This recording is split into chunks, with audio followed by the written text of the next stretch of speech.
Hey guys, Tales of Turam here.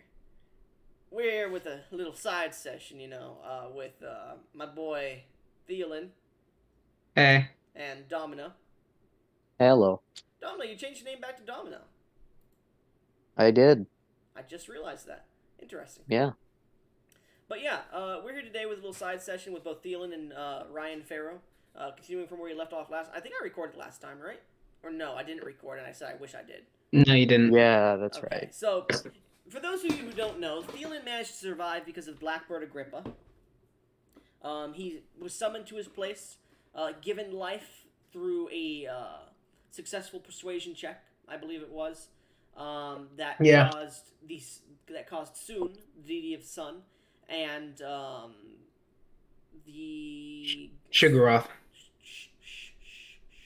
the golden serpent to revive this man and send him back in time on an important mission, in which we went through a few of the loopholes and managed to grab Ryen Ferro before he could die due to the desert swallowing him whole, and bring him to a ship that was on its course to, I believe it was the capital city, or Sunrise Village, about a day's travel from the capital city, where they awoke Ryen Ferro, and then a bit of roleplay between the two began, wherein I believe Ryen said he could become his squire if he wanted to, or something like that.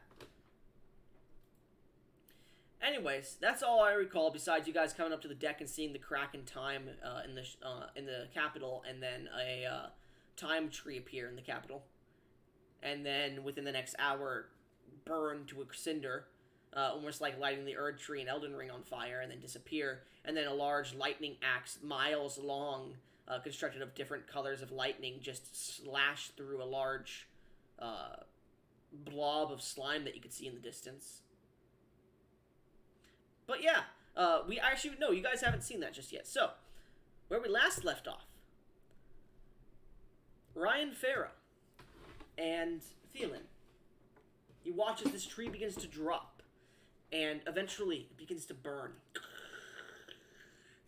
As flames and embers push off of this thousands of foot tall tree, as you sail upon this large sailing vessel.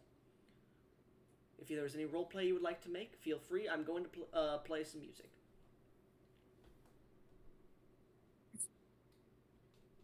That is atypical. You're telling me. What what was that? It looked like a giant tree. For the Of brief course, moment it was up. for the brief moment that we saw it. Well, for about an hour. Oh. Yeah. And it's still there. It's literally this black, purple, green, and it almost looks like looking into a just crack in the air that looks directly into deep space. There's stars, black, green striations, purple, and it creates this large tree that almost looks like a sludge that branches out, and it doesn't create leaves or anything, but it creates these branches that seem to rip and tear through reality itself and disappear. Um, and it seems to be currently burning. And where some of the flames hit, the flames are blue, some are orange, some are red, yellow, green. They're all a different technicolor spread. As you can see, it's Despite still burning. Yeah, oh, it's still burning. But continue. despite the obvious danger this tree possesses, it's almost fascinatingly beautiful in a way. Would I know whom this is connected to? You've seen something similar to this. Looks like when the Time Beast was summoned on your way to the capital a few years ago. Make me just a general Arcana or Religion check. Religion, yeah, baby. Religion is going to be a harder check, just so you're aware. Okay. Is there a DC difference of over 5? Not that Yeah. you have to. Yeah. Okay, then Arcana is statistically better. If that's a decision you think I can make. Yeah, it's Fucking. looking at it. You're like, your character would tell that you probably haven't learned much about this in religious history. There's religious trees and shit, but you don't recall hearing about this. So if you would like to look at it at a more arcanic standpoint, you can. Alright, that is a 17. 17. Pretty good roll. From what you remember, the Time Beast, when you entered into its range, its strange pool of intergalactic slime that it created, you saw the infinite possibilities and differences of you and your allies as you were stepped into it that seemed to reach up and try to grab you and pull you in and switch their positions with you. You're unsure who or what may have created this, but it definitely reminds you of something you've heard. Something you may have heard from a passing sage, a wanderer, who came by your fortress in the year it was being built to warn you about something called the Cult of Knowing, someone named Coriander. He mentioned the aspects of creation are shifting and changing, and by the end of the year, the zenith will take root, and the tree of creation will blossom once more. That's all you could get from him, and he didn't know what it meant either. It's something he had heard in passing texts. So, during the period between Cerelius's attack on Ryen and whatnot, and it's been about a day at this point, yes. between that and the bartering with the Castellan, is it possible for Ryen to have heard of the appearance within the lands of Greywin? I'll say. So, when did you barter with the Castellan again? All I know, it was before. Oh wait, hold up. You mean when the Castellan bartered with him? Yeah. Yeah. You're not unsure how far-reaching Cerelius may be, but you do recall that Durath, at one point in its history, long before the Second God Wars, was a much larger continent, and much of the continent itself has either gone below the sea or been sundered, and many islands have come from the once larger continent, as well as theorized things such as the lands of Cray, the Isle of Flowing Sakura. Many such areas exist. The Dura Island, the Natu Island, those places, and Jaggerbret used to all be connected to the main landmass, rather than not connected.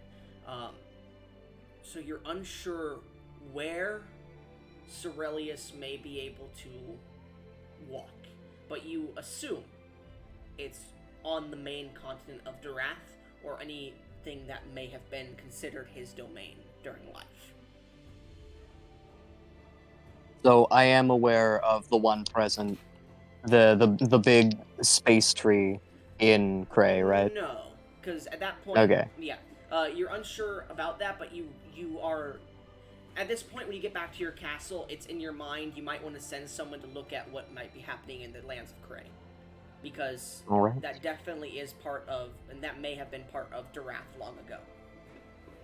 Because it is a vassal state of Durath at this point. This thing, it reeks of surrounds. If it were connected. I will say this, Ryen. Coriander would have said the Tree of Creation. Roll me a history check. This is going to be a high DC. What's your history bonus? I say history or religion. They're both the same DC. Actually, religion is lower. Religion is going to be lower, actually. Okay, I'll roll religion then. Okay. Jesus fuck. Natural 20, 27. You needed that natural 20 because the DC was 30. So, Coriander speaking to you, this strange man coming to you that you knew nothing of besides he was a wanderer. Someone who was known for their peace talks and things that didn't really befit you as a man of strength. You looked into this Tree of Creation, the Zenith Creation.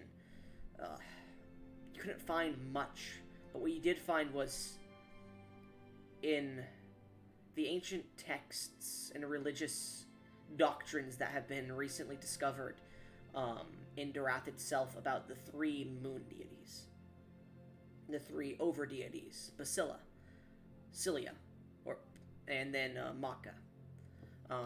And it goes over creation being connected in a tree-like pattern. It goes over strange waves of creation energy, and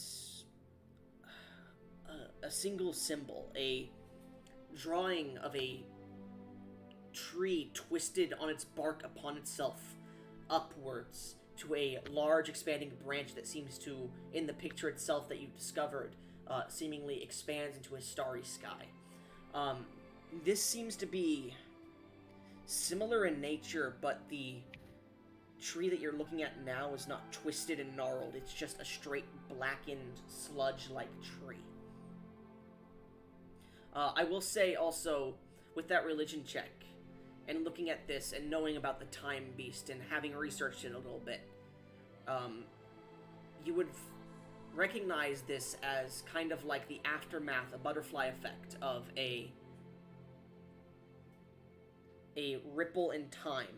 Something tearing through time or space or creation, or even through into another timeline.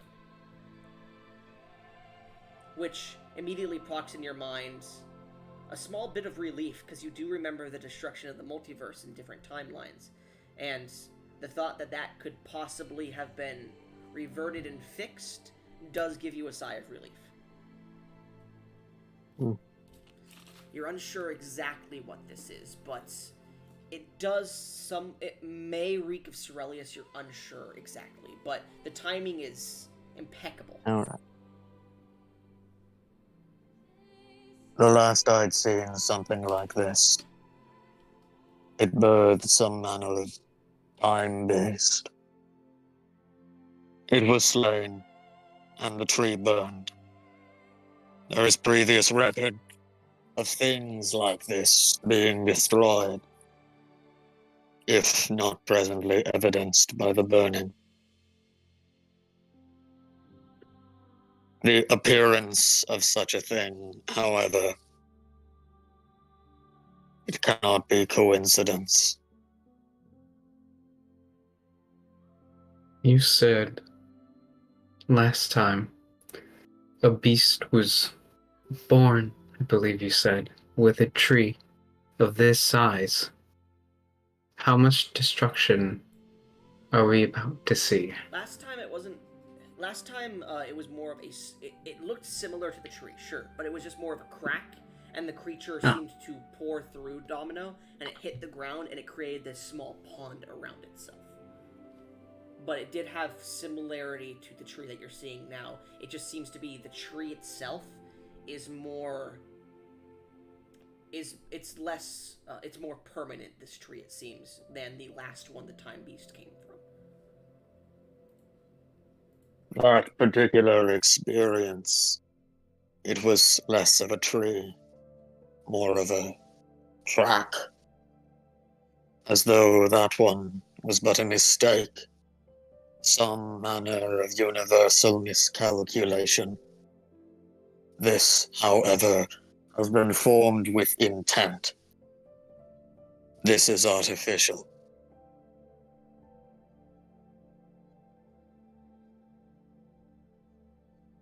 Ryan, I have a theory. roll What? me an Arcana check.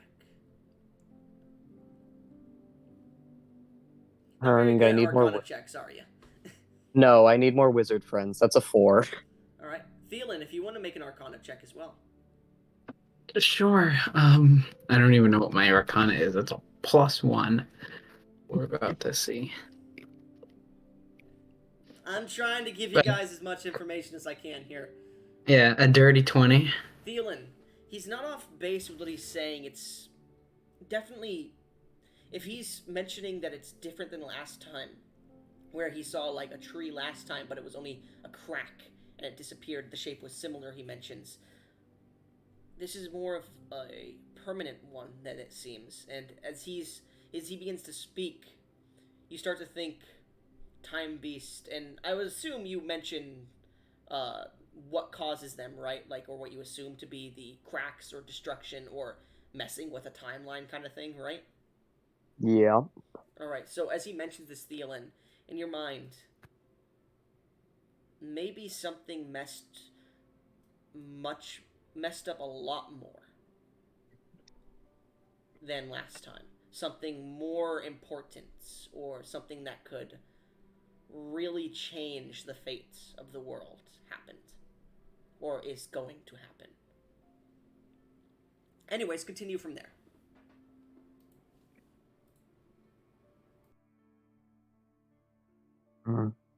Something big must have happened then. Any idea what that could be? Directus is some manner of sorcerer. Cipher has slowly been slipping. I have seen many very inclined towards the sorcerer's arts begin to degrade.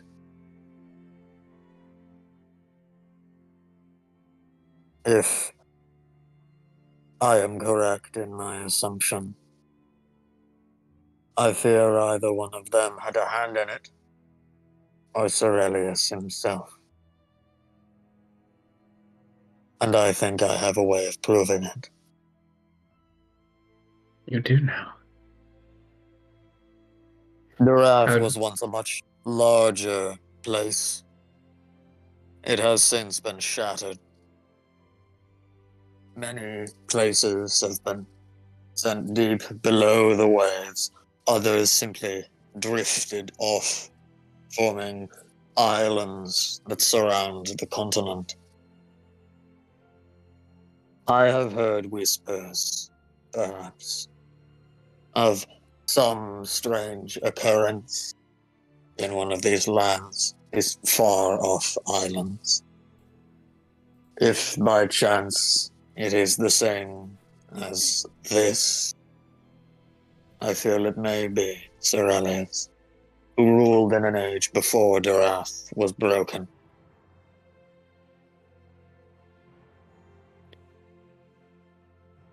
I will say, because you do know about the scorching of the lands of Cray Domino, literally everyone saw a beam of light, of radiant holy light, literally scorch north of Durath's main continent. It came down like a pillar of divine striking. So, do with what you will on that, but that's what you know. I have a bird. The connection to your statement may not be super obvious, but it will be. It's not. Anyways, so, as he pushes this information towards you, Theolyn, is there any response?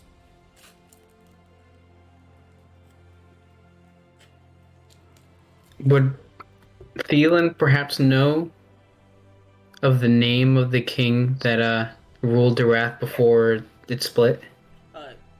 So he mentioned it once before, the boogeyman, Cerelius Ilaria, sorcerer of the Seven Stones. If you'd like to make a history check, please. 2020. Let me check my history. I think I have proficiency in history, if I'm not mistaken. No, I do not, so it's just a +1. 8. All I remember is the children's tale. It's kind of a tale of corruption. It basically reads, a hero was sent from the heavens to help the world in darkness. During this time, and after his aid, he became dependent on power, and eventually was sealed, or was defeated, by several heroes. 8, including a grand wizard that helped defeat him. He's known as the boogeyman of Durath simply because people are like, be careful, if you don't do your chores, the sorcerer of the Seven Stones will sneak out and disappear you in the middle of the night, kind of thing. If you don't give to charity, you'll become like the sorcerer of the Seven. It's kind of like a boogeyman thing. Mm-hmm. Historians Some declare there was a man who was known as Cerelius as the first king of Durath. No one really denies that, but his power is kind of like... It's kind of argued about. Some believe he was just a king. Some believe he was a powerful deity. Some believe he was descended from the heavens themselves. There's a lot of different theories. This king was truly this powerful to split the land? More than that, I'm told. And you believe this man to be responsible for whatever this space tree is? It is a possibility. He is returned. He nearly killed me himself. The appearance of these things, more realized than before, cannot be coincidence.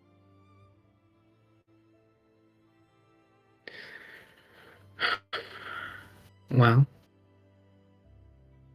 I doubt there's anything we can do about it at this point except watch the sequence of events. As you look back And towards the tree, you can see that it's burnt away almost entirely, as it seems the space around it has contorted back to what it should be. The tree is now destroyed. As the last flames of it flicker in sunlight begins to die down as sunset is beginning.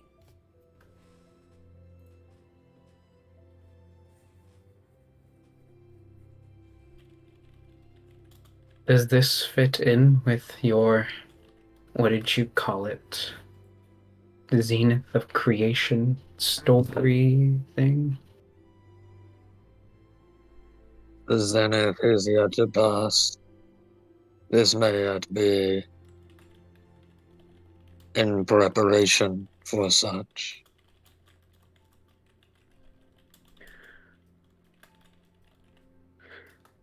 This tree appeared in the middle of a town thing, right? Like a big population of people. From the direction you could tell, it's definitely in the capital.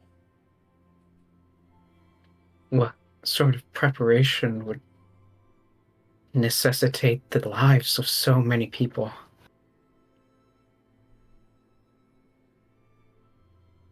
There are many careless individuals in the world.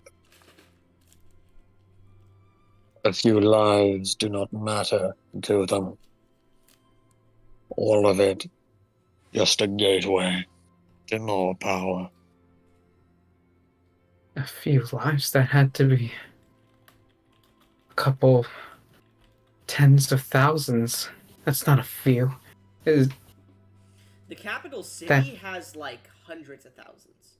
hundreds of Hotel, thousands? yeah.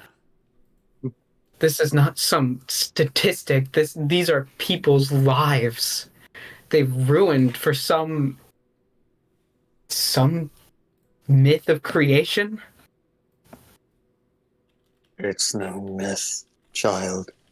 And to them, a statistic is all these people will ever be. I have long since sworn myself against those who would do these things. But I can't always be there to stop them.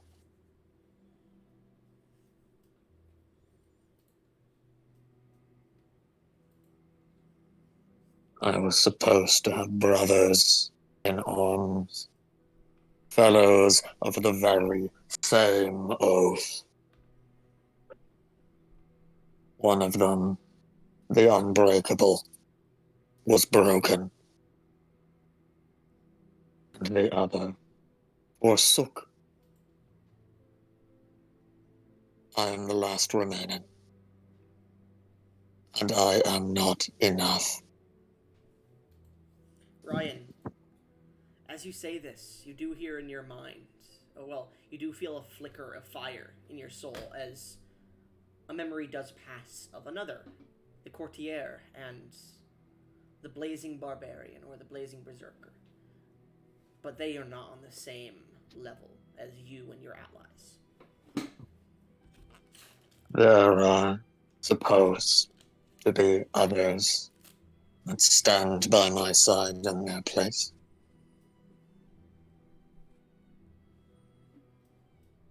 Just another incarnation of some rampant madman. And a flamboyant child who's in over his head. I like that description.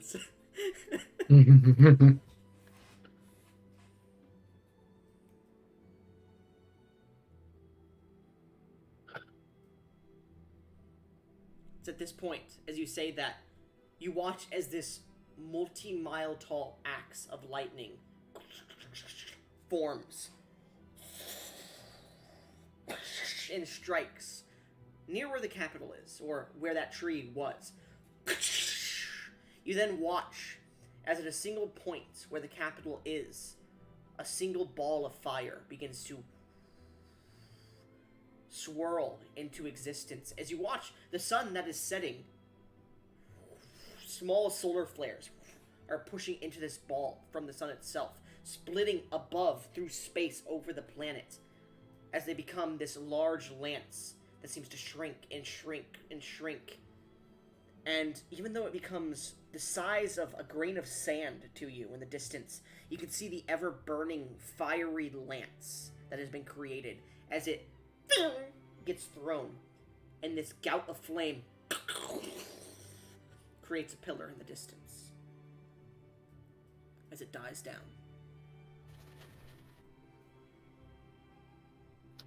Was that Lord Soon? From your knowledge, that was definitely part of Soon's realm.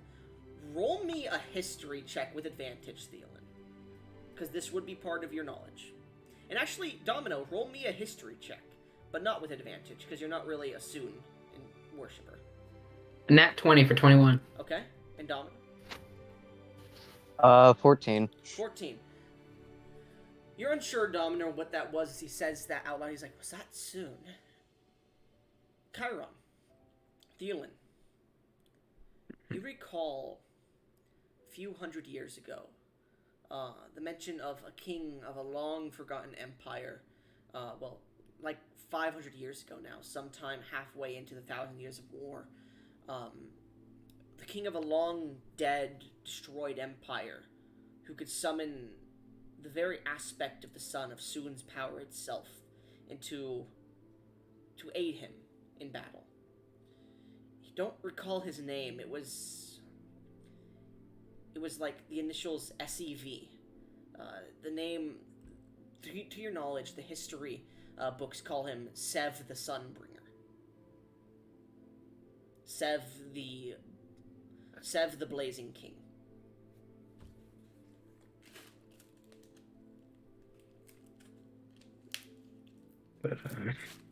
Blazing. SEV, by the way. Yeah, SUV.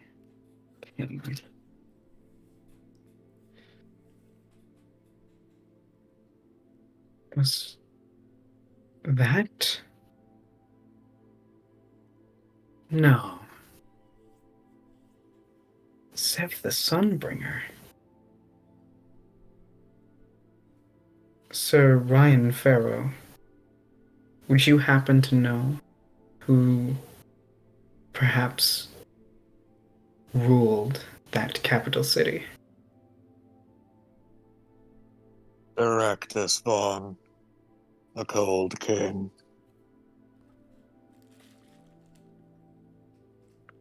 I see. As this question is mentioned, and he says Sev the Sunbringer, Ryen Ferro, you feel that interest piqued in your mind to that strange display you just saw in front of you towards the capital, but you also feel something else. In your gut, you turn around into the south, where you assume near Jaggerbrett would be. You look up and you see a blazing star in the sky. And you look to your right, to where the Duchy of Borrington would be. And you see another blazing star in the sky. And you look just off into the distance, past Durath, to where you know the continent of Fafnir to be across the world. And you see the tinge of a blazing star.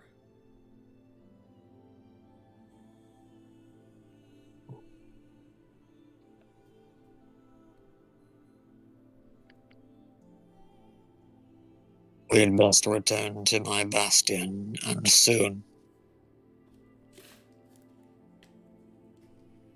There we will find more information on these things.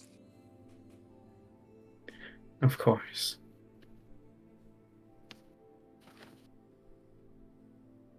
We shall make due haste to this bastion you have just mentioned. A freezing, chilly breeze passes over you all. In the middle of, it would be fall at this point, by the way. Yeah, and the sun is setting, so it's close to night. It's not by the end of this year, by the way, Ryan. My bad. It's by the end of a year passing. So, by next winter, the end of next year specifically, is what I meant. Sorry, is when the zenith is in game. All right. This is taking place before this is taking place before you meet back with Advar. Just so you're aware. I would assume you already know that, but continue. So yeah, where are we presently? Still on the ship? You are still on the ship. You have a few hours, I would say, into the night. And as you look up towards the sky before you both enter into your dorms to sleep for the night, Ryan, you've stared at this sky many times over the years. You've never seen the constellation you see in the sky now. Two new constellations sit in the sky. One that you've seen before and one that you know who created it. The Blazing Barbarian, your new compatriot.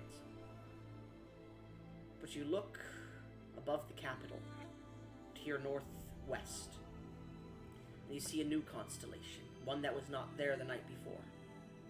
A constellation that creates the image of two mages, one more regal than the other, both interlocking a weave that's been broken in between their hands.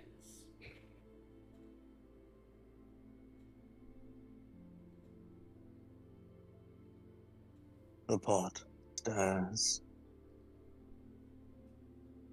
large as a fort. Fate, it seems, scarcely wants to give me more than a few days to myself. Bro, Ryan must be losing a lot of fucking hair with all the stress he's going through. For real. His hairline must be fucked. No wonder he doesn't take his mask off. No, he's rocking bald. I'm not even 30 and I look old. No. Just grow a beard. He's got crow's Easy. feet. He's got crow's feet. He also has lines on his face. I don't know why you keep mentioning his feet. Anyways. Oh. So Well, Ryan, EP time. What? as you begin to EP,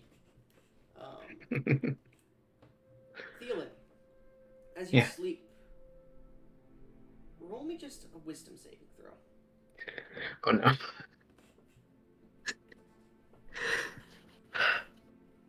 I'm not conscious, so I don't get my aura of protection. But I do have a +7. How the fuck? Oh, because you're proficient. 12. 12. You feel something push into your mind. As you sleep, you hear but a voice that sounds like a cracking fire that's about on its last embers. You hear, "Child of the serpent, you ate my night. What is it you seek?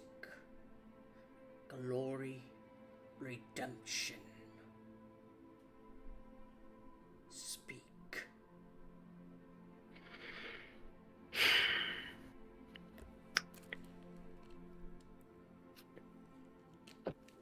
redemption for my past sins. Are you lying? No. Redemption will not be found on the path you walk. Think about what it is you want from this path. Think about the path you will walk. Redemption is not what we seek. It will not be found as you walk upon the coals of this road. At this point, you awaken the next morning, both of you.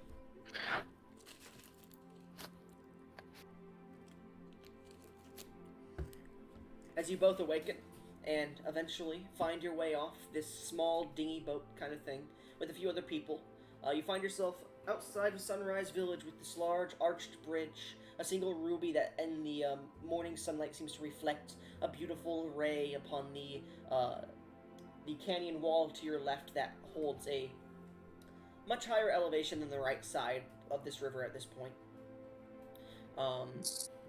It's a beautiful mirage of the Durath village and tribesmen. As you both step off, Ryen, it's been a few years, and Sunrise Village has begun to improve. Because I believe you guys killed the last mayor because he was a scumbag. If I remember correctly. Or someone did, in fact. So, Ryen, I'll say you would have heard tale of the last mayor of Sunrise Village, who was appointed by the Empire, kidnapping the children that you were trying to find of the village themselves and experimenting on them. Eventually being caught and killed by the Durath people here. And it has begun to improve much, much better since then.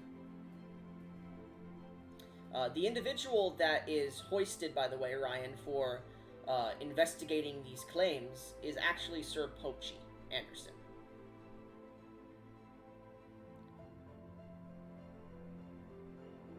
This is a nostalgic place. But we've little time.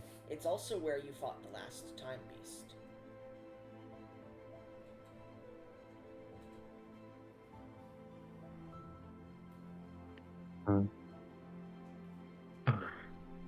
So, you mentioned the bastion last night. How close is it to this, Sunrise Village, did you call it? How far away is it, Schmuck? On feet, Oh god, no. I still have Find Greater Steed on Griffinback. Griffinback? I don't have great. Griffinback, it would take you about 4 days. Give or take if you're giving it breaks. If you're not giving it breaks, 3 days. It's an immortal, otherworldly spirit. It'll be fine. Okay. 3 days ride. If we must make haste, then we should be off. There is one, well, maybe not one, we'll see. There is someone here that I should speak to before we leave. I will make it quick. By all means. Is there any manner of hedge mage or some kind of wizard within the village? That would have been the last mayor. You do know that the last mayor probably... Well, the town itself doesn't have a mage anymore. You could ask around if you want to make an investigation check. I mean, there's a new mayor, right? It's more under the protection of Pochi Anderson. Pochi it is. Pochi... My old friend.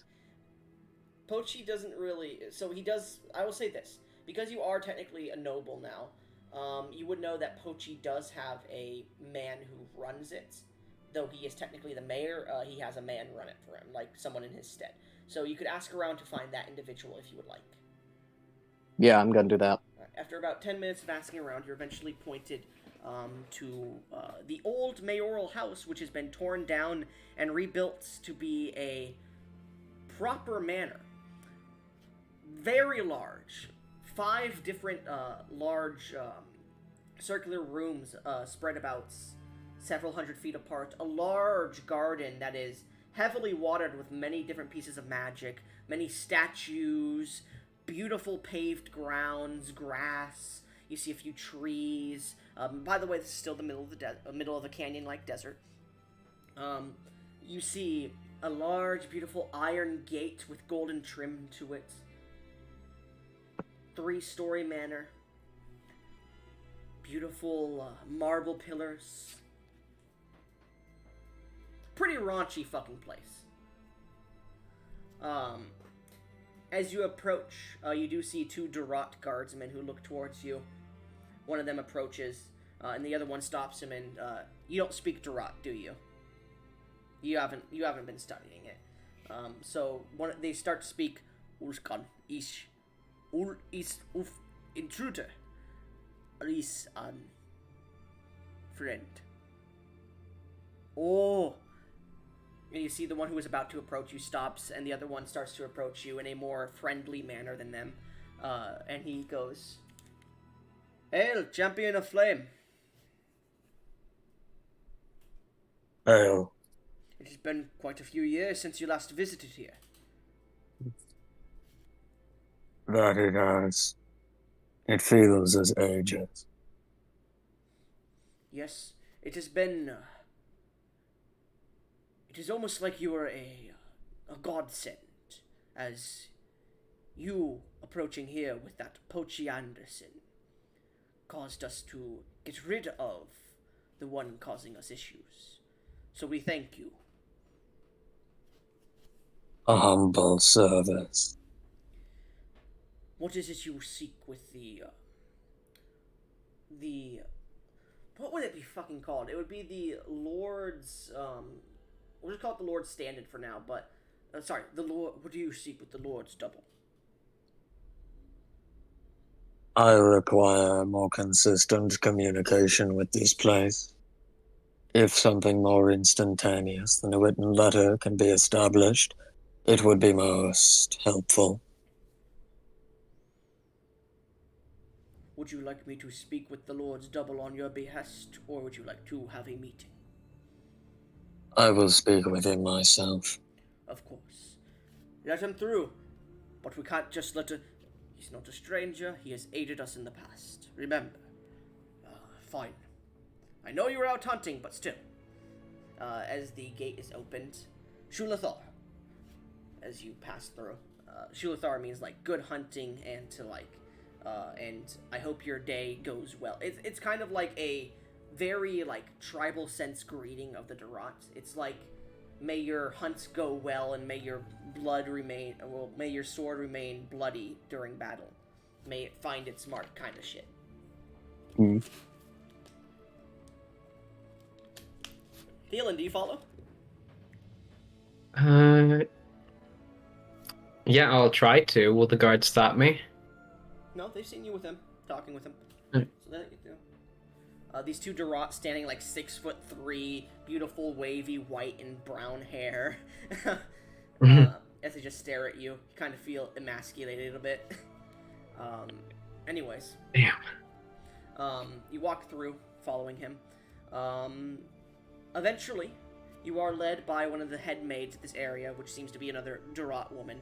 It seems that they have been implemented into the services of the Lord to an extent to aid with their monetary gains, rather than being a very poor tribal group that was living in a kind of like vacation stay place like last time. They seem to have been implemented into the actual economy now. But that's for Ryen. As you guys begin to walk through, she looks to you all, and she looks to you, Ryen, specifically. Ryen, roll me a history check. Ooh. Dirty 20? Dirty 20. As you look at this woman before you, you do recognize her. She was one of the little children that was not kidnapped when you came here originally.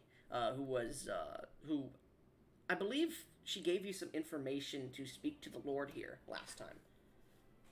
While the others were like, fuck off, because they didn't know you, she was the one who pointed you to the Lord's place. As she seems to recognize you as well as she continues through. Anyways, she's pointing out to do the different wings and whatnot. She points out a few... It is fucking gaudy in here. Like, there is statues. They are all clean and, like, polished. There's swords and art pieces. Like, this place is probably... Looking at this place, Ryan, it probably cost as much as, like, a quarter of your Citadel cost. At least. And that thing costed, like, close to 500,000 gold, right? Or something crazy like that. Yeah. So this place costs at least 100,000 gold pieces to build. And you haven't even seen most of it. So you're starting to think. I don't know what Ryan thinks, but actually give us a view into Ryan's mind as he's seeing this place. This seems excessive for a small village. I agree. Anyways, if there's any roleplay you would like to make as she's beginning to lead you to the Lord's place, or the Lord's stand-in place. I remember you. Nah, you. It has been some years. She does turn around and curtsy. It has. I am not going to make some speech or awfully long denotation of my appreciation. However, I can express my gratitude more physically. As he hands her a pouch containing 100 gold pieces. She opens it and immediately closes it. Thank you. And thank you once again for aiding us when last you came. I merely upheld my oath. It may be little to you, but very few these days do. As I have observed. Well then, the Lord's stand-in will be waiting for you. His name is... General... General Radon? No, I've already had General Red Dawn, so I can't do that. Oh my god. It is General Jack Emerald. Ryan, this immediately procs in your mind. Jack Emerald was the name of one of the head generals of the Hydra Alliance. Before he was unceremoniously killed by a random fucking thief as he was planning an attack on Riverton. You recall that? Boy. You recall that fucking session? I don't know if I was there for the whole thing, but I do recall the after effects. Some thieves tried to, you guys were, like, looking into, some members of the Hydra Alliance's fucking ships and whatnot, and one of them was parked inside of a garage to be disassembled and whatnot. Fucking some group of thieves tried to get in, and you guys watched through, like, a familiar as a battalion of Hydra Alliance members fitted with rifles and overpowering the thieves by like 10 times the strength, killed most of them, and one of the thieves managed to fucking murder them. Just straight up. Like, no fucking contest. Like, everyone else was rolling like natural ones, their guns exploding, and he just managed to murder them all by himself. And it was, I think his name was Duncan or something stupid like that. It immediately procs to your mind that name.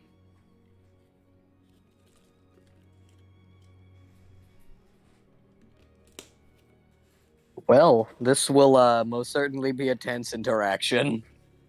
Oh boy. Which is strange, because, you know, Pochi Anderson is one of the two heads of the council that councils Surrectus Vaughn. Well, dramatically push the door open upon learning this information. The other two, mind you, were the King's Aid or the King's Hand, who you went to rescue but never actually got to rescue him in the sister city.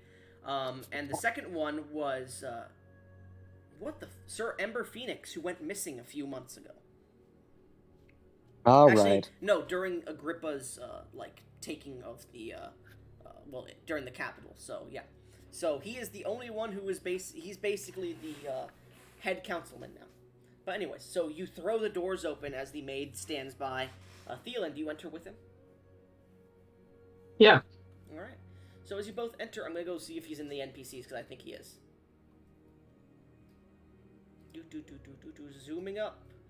Zooming up, buddy. Woo! It's gonna be. How the hell did you get 500,000 gold to build your bastion? I have 10,000 on me right now.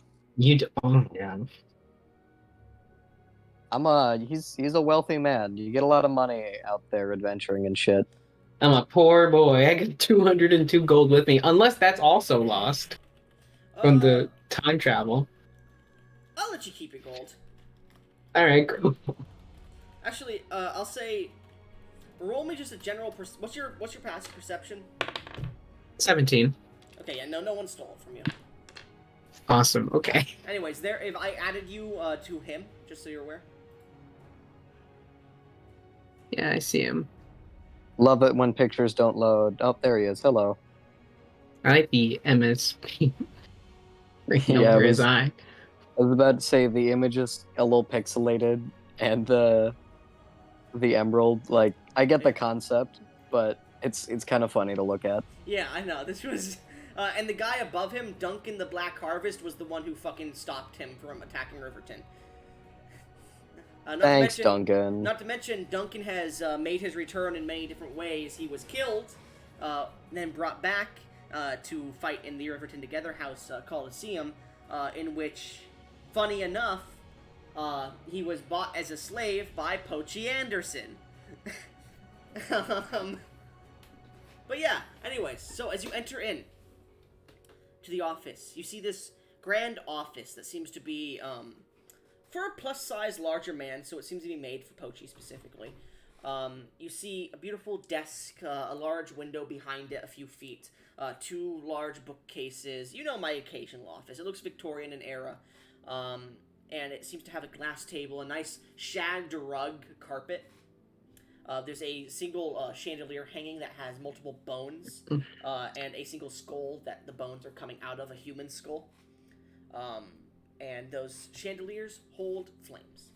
As you enter in, you see this man dressed in these beautiful, ornate robes, very skinny and thin, no armor to him, his face very gaunt, and in a weakened-like look to it. His entire body is just pale, and he seems to have a cold sweat going on. His hair is long and ragged and oily, and in strands instead. His beard is just a ragged case, and he just seems to be sitting in a chair, just looking down at a few documents. As you can see, one of his eyes is just completely missing, his left eye. There is nothing in that socket. As he seems to be looking over a few papers, he seems to flip a few and write down, not seemingly noticing you guys enter. He, like, slammed the fucking door open and is just staring at him. Yeah, as you do that, he doesn't notice you enter, which is I'll strange. cough politely. He seems to look up very slowly. Oh, hello. Hello. I don't think I had a meeting today. And he seems to very slowly reach down and pull out a small notebook and flip through it. No, there was no... How may I help you? As he puts the book... Seeing this armored figure walk in, puts the notebook down. How may I help you? I am the Baronet Ryenn Ferro. Ah, of the Golden Ravine. Indeed. I have heard of you. It is a pleasure to meet you. I am Jack. Jack Emerald. Correct. Yes. Last I recall, you were a dead man. That's what I was told too. How very odd you seem to be sitting in front of me then. Well, I have gotten lucky. Sir Pochi has helped me tremendously since the incident, it seems. I find it odd that a member of Seraptus's council would aid a general of the Hydra Alliance. You see him, like, grab his forehead for a second, he starts to rub it. I'm sorry, what? Can you repeat that? I'm gonna use Divine Sense. Of course. And what does that do? It will alert me if any Fey, Fiends, Celestials, or Undead are within the area. So it picks up a trace amount of necromancy off of him, but not enough to consider him undead. I will also say that he seems, to your knowledge, just looking at him, very sickly and completely different from his description that you have been given. And the way he acts, you were told he was once very, not prideful, but able. And to your knowledge at the moment, he seems very different from what you have been told. Is this the effects of a resurrection spell? Roll me an Arcana check. Cool. That's 6. 6. Yeah. Sure. But I will say this. When he does rub his forehead, he seems to ask you to restate what you said. Theolyn, you can tell that he does have a bit, just looking at him and listening to him and watching what he's doing, he seems to have a bit of amnesia at the moment. Or he may be feigning it, you're unsure. Anyways, how may I help you today? He seems to pull out a few pills and drink them with water. Something occurred last time I was here. And what was that? Unimportant. Okay. I will require more consistent communication with you. And given the lavishes of your manner, I am certain you have something akin to sending stones or a communication orb here. Well, it's actually Pochi's man. Yes, we do. Give me. And he stands up, and you can see he like shakes as he stands up. He goes over to one of the bookcases and grabs off this beautiful like skull that seems to be made of platinum and silver, and he grabs it, and as he does, he like recoils it from it just a tiny bit, and he pulls it over to the desk and places it down. As he opens the skull's mouth, he goes, "This here's a communication skull. If you open the mouth here and speak into it and rub it and speak its command word, you can speak with its pair." And he points over to the other bookcase, which would be that, and you see this beautiful golden skull that seems to be just placed on a bookshelf. And he goes, "If you speak into it, give me 1 second. Shugoroth." And you watch as the skull's eyes alight with this greenish blue flame. And you see the mouth just seems to open up, and he pulls it up, and you can see he has trouble holding it, this weighted object. He goes, "This is a test from Jack." And you see the other skull begins to talk. "This is a test from Jack. Of course, it can only be used a few times a day. And once you expend all of its uses, you have to wait until the next dawn." And he puts it on the table for you. "I believe it should have 3 more uses." It connects with, I believe, only this one here. But if you do need to get in contact with others that I can help with, I could do so. There is no need. Of course. I will be commandeering this for the time. It will be returned when its use has expired. Roll me a persuasion check. Could I roll intimidation? Sure. Intimidate this old, frail man, yeah. Jesus. So it's a natural 20 for a total of 30. Oh my so God. You're commandeering the regular skull, right? Yep. As you say that and take it and just brush past him, accidentally shoulder checking him, you hear a crack of his bones. As you do, roll me a d10 and add your strength, or I'll say Oh, add God. your charisma, your choice. Total of 10. 10. You hit him, shoulder checking him, and he falls into the glass table. As you see that he is out of character, he has 10 HP, but I'm assuming you're not trying to kill him. No. Why would... Okay. I tried to scare him, not kill him. So you shoulder check him and grab it, and he falls to the glass table.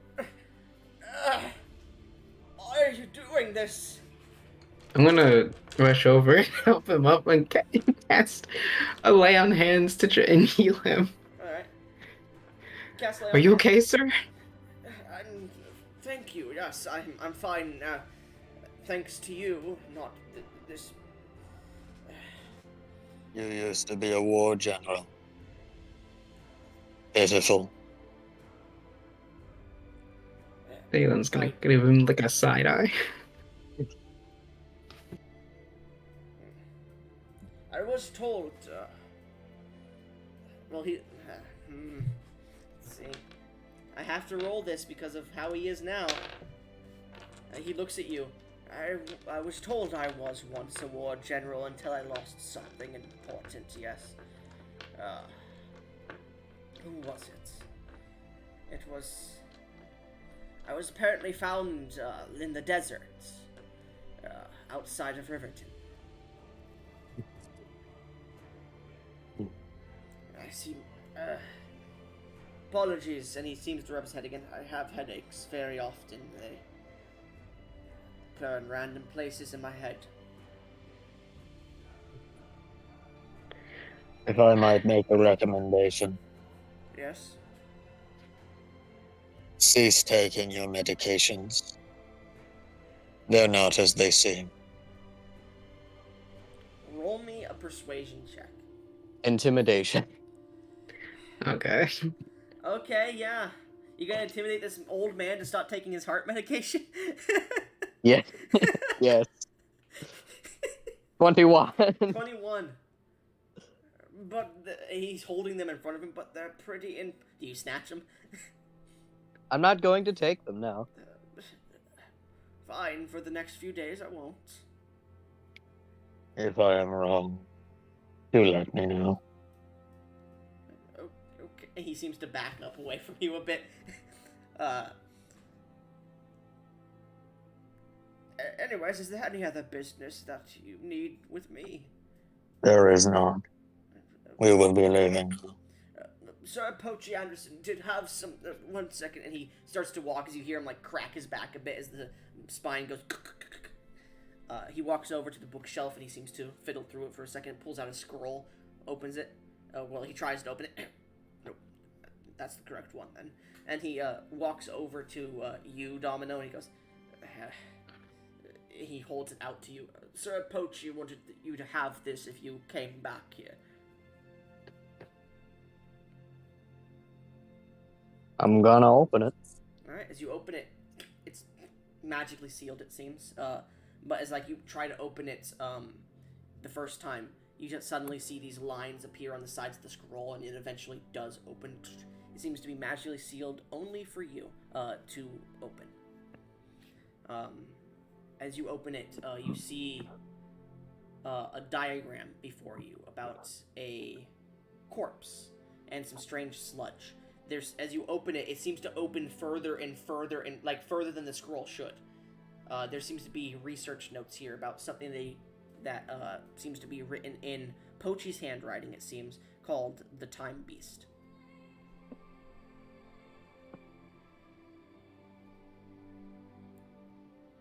He said it was some research about something you killed a few years ago around here. Before the body decayed, he was able to get some research about it. You know, he is a genealogist, after all. Well, this will be most helpful. Give him my thanks next you see him. well.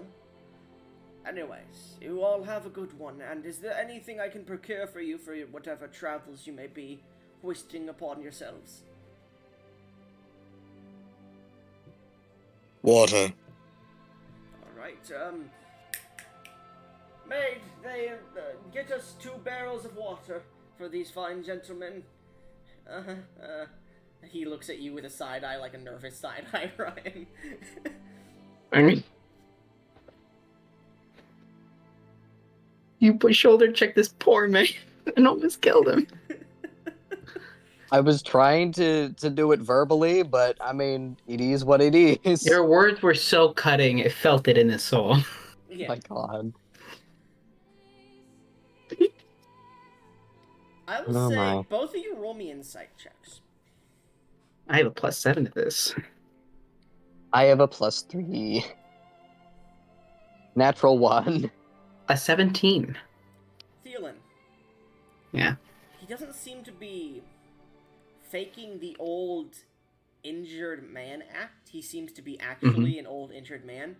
But from what you've heard about Jack Emerald, now that you're putting it together in your mind about him being with what Ryan's been saying, he was a beast. He was able to. He attacked Dust Valley, and was warded off only because Varvac himself. Varvac himself agreed that once Varvac was no longer in control of Dust Valley, he could make deals with Dust Valley. Which means he fought an entire smaller kingdom to a standstill with him and his group.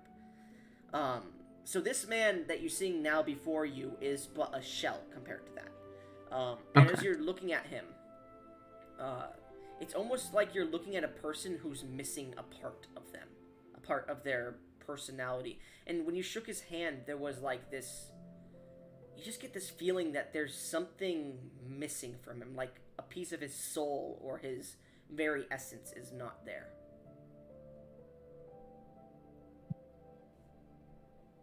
You do recall the descriptions of him having this beautiful emerald emblazoned in his eye.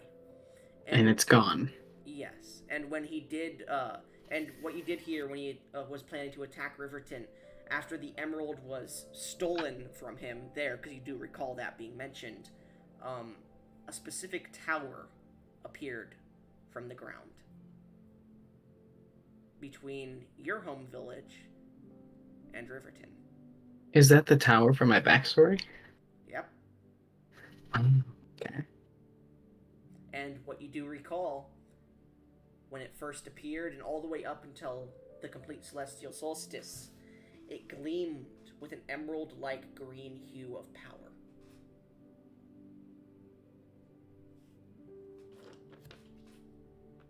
Anyways, this thought train ends. But yeah, he seems to sit down and starts to go through the motions of filling out paperwork now, seemingly ignoring you two.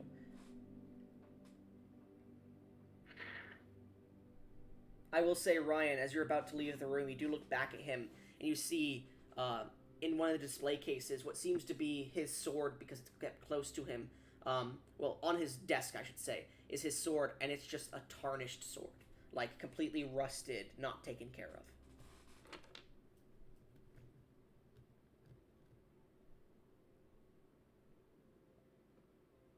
Sage. Man, you don't understand how fucked up this guy got. He's pretty I fucked feel- up.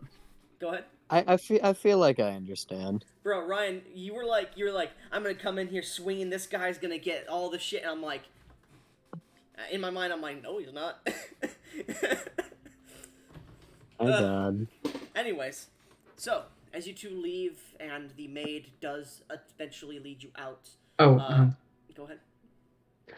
Before Theolyn leaves, he's gonna be like, Sir Ryen Ferro, I'll catch up in a second. I just want to ask him a quick question. And I assume Ryen Ferro goes off or something. Like, wait, I don't know. Do you leave the room? He's gonna head outside and summon his griffin. Yeah. Theolyn is gonna walk up to the counter try and get his attention. Be like, I'm sorry, my companion took the skull. I grab out 22 gold pieces, and I'm like, hopefully this might cover some of the. No, it's not necessary. He was going to be given the skull too. Oh. The golden skull stays here. The platinum one goes with. So I don't know why he was so intent on taking it, but I mean, I don't know either. Kleptomaniacs will be kleptomaniacs. Yeah, and I have a question. Ryan, did you try to grab the gold skull? Because I might have misunderstood you. He's just taking one of them. Okay. Because he needs to be able to communicate with someone here. Yeah, no problem. Anyways. Yes, Theolyn, what were you saying? Can I don't know if this is possible, but Lay on Hands says I can spend 5 HP to cure the target of a disease or neutralize one poison. Can I make a medicine check? Because he mentioned earlier that he was suffering a bit of amnesia. I don't know if I can cure it, but he also said headaches or something. I want to know if I can make a medicine check Lay on Hands to restore a bit of maybe his past self, give him a little bit of his mind back. This. How many Lay on Hands points are you pumping into him? Because that will depend on it. I will say how many are you doing? I used 10 earlier on him from that thing, so I'll do another. I don't think I'll need Lay on Hands, so. Hello? Theolyn? Yeah? You cut out.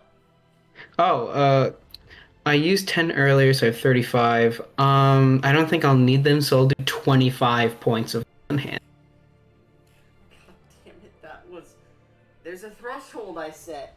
I was like, if he does 25 at a time, as soon as you entered into the room, shit's gonna happen.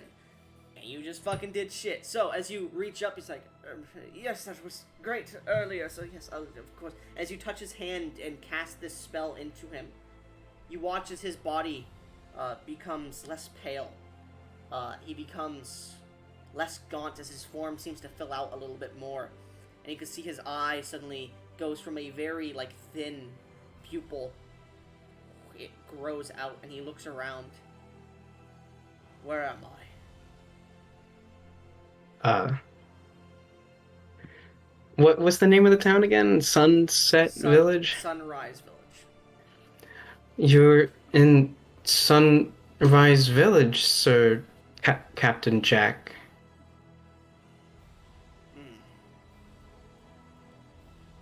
Thank you. You seem to have restored my mind. Where is the emerald? I'm unsure. I apologize. He stands up quickly and grabs you by the throat. Where is the emerald? I'm sorry. I honestly don't know, sir. Roll me a persuasion check. I have a +9 to this. Oh god. 1d20. Oh, that's a d10 +9. 25. 25. He lets go of you. Fuck. That's not good. That's not good. That is not good. Can I tell him about the Emerald Tower that I know of? You can start telling him if you want to. Start role-playing it. Apologies, but there is a tale of an Emerald Tower sprouting between Riverton and Rue Village. It was said after some thief, I believe, stole the Emerald Eye, and it appeared. It could be there. Oh no, that is not good. That is not... the tower appeared. Yes. Oh no. What of the other stones? I apologize. Ruby, the other Hydra Alliance member, the sorceress. What happened to her? Would I know that? Yeah. Ruby the sorceress was one of the ones that took over Rue Village and was defeated during the Battle of the Red Dawn around the tower. Yeah. She and Red Dawn were stopped by Kier, Slosh, Bill, and Lunan the Radiant. She ruled Rue Village for a time, but then was defeated by a That does not matter. What happened to her eye? The ruby in her eye socket. What happened to it? I believe it was taken, but I can't remember. I'm sorry. By who? I'm unsure. He reaches down, grabs his sword. I need to go. Listen, if you find those 2 eyes, and he pulls out a small necklace that he has hidden in his robes. It's one-time use, but he hands it to you. That will allow you to contact me and set up a meeting place. If you find the emerald or the ruby, you need to contact me immediately. Emerald. Listen, these 2... Yeah. I can't get into it right now, but these 2 stones, they are important for the safety of this continent. They have been handed down through our families for I can't go any further than that. If you find them, contact me immediately. Do you understand? I understand, Captain Jack. Good. And he grabs his rusted sword and just heads off. At this point, Ryen, as you summon your griffin, if you would like to describe your griffin, please. Big, primarily black feathers. The tips of its central mane, however, burn as hot coals, little bits of smoke slipping out of the various kind of pores in its flesh. Is that all? Yeah, I mean, it's a griffin. Y'all know what a griffin is, I assume. You begin to stroke its body to, get it, normalized to this area. The maid brings out the 2 barrels of water one at a time, and she begins to fasten them to your griffin, how you ask her to. As you begin to make... Can I fit them in my bag of holding? They're barrels. Is there gravity in a bag of holding, would you say? I mean, it's described as an extra dimensional space. There would be, but you gotta realize, the barrels wouldn't be able to fit into your bag itself. Yeah, I know. Are you trying to pour the water out into it? You know, I have too many people in there. If they get trapped in the water, they could drown. It's probably not a good idea, I Don't guess. ask, Theolyn. Okay. I guess that does mean Theolyn has to go in the bag of holding for weight reasons, though. Oh, goodness. Anyways, as you're affixing the barrels to it, you see, walking out in a huff, Jack Emerald looking much better than he did just a few minutes ago. And he seems to be very, very goal-oriented on something. He is carrying his sword. He has put it into a belt loop that he's fastened to himself. He looks over towards the maid. You! Where can I find... Hold on. I know you, and he points to you, Ryen. You're Sir Ryen Ferro. And you look much healthier than you did a few moments ago. I feel much healthier. Do you know I too. what happened? Sorry, you first. Go ahead. No, you first, please. I'm in a hurry here. You first. I don't have anything to say. Say your piece, man. Fine. Do you know what happened to my emerald eye, or to the eye of my compatriot Ruby the Sorceress? Sir Elias has already returned. It's much too late for that. You see his his remaining eye suddenly gets much bigger as he seems to understand what you're saying. That is not good. If he has returned, in the flesh or as a shade? I would more describe him as a shade. Then he has not returned just yet. The seal has not been broken. The stones must be recovered before the zenith. If all 7 are needed, then we need only find one. It's not that simple. Not with the hunter. Ryen. None can be killed. Ryen. It will not be an issue. Sir Ryen Ferro, you do not understand. This hunter has existed since the First Age. As has Serena Vaughn. Your point, sir. I don't have much time longer to speak with you. The last thing I will say, find Barnabas. He can tell you more. At this point, he begins to walk off before you watch the beautiful morning. Suddenly, storm clouds appear. Everything starts to go dark, and he looks around. Damn it. And you see him pull out his sword. As he does, he looks at the rusted sword. And you watch as he disappears. And you see standing not too far off on a dune, the Shade. And you just see a smile come across its face before it disappears. And his sword falls into the sand. 10 fucking minutes. 10 fucking minutes. At this point, Theolyn comes walking outside. Yeah, he's a little sheepish. Theolyn, you come out. It's a nice sunny day. You see Jack's sword in the ground. I guess he didn't need it. He's gonna get a new one anyways. I'm gonna take it. Alright, you take the sword. It's a nice rusted blade. Get in the bag. I'm sorry, what? Get in the bag. 2 barrels of water is already quite the load, including myself. You would probably break the creature. Sir Ryen Ferro, I'm not sure I can fit inside the bag.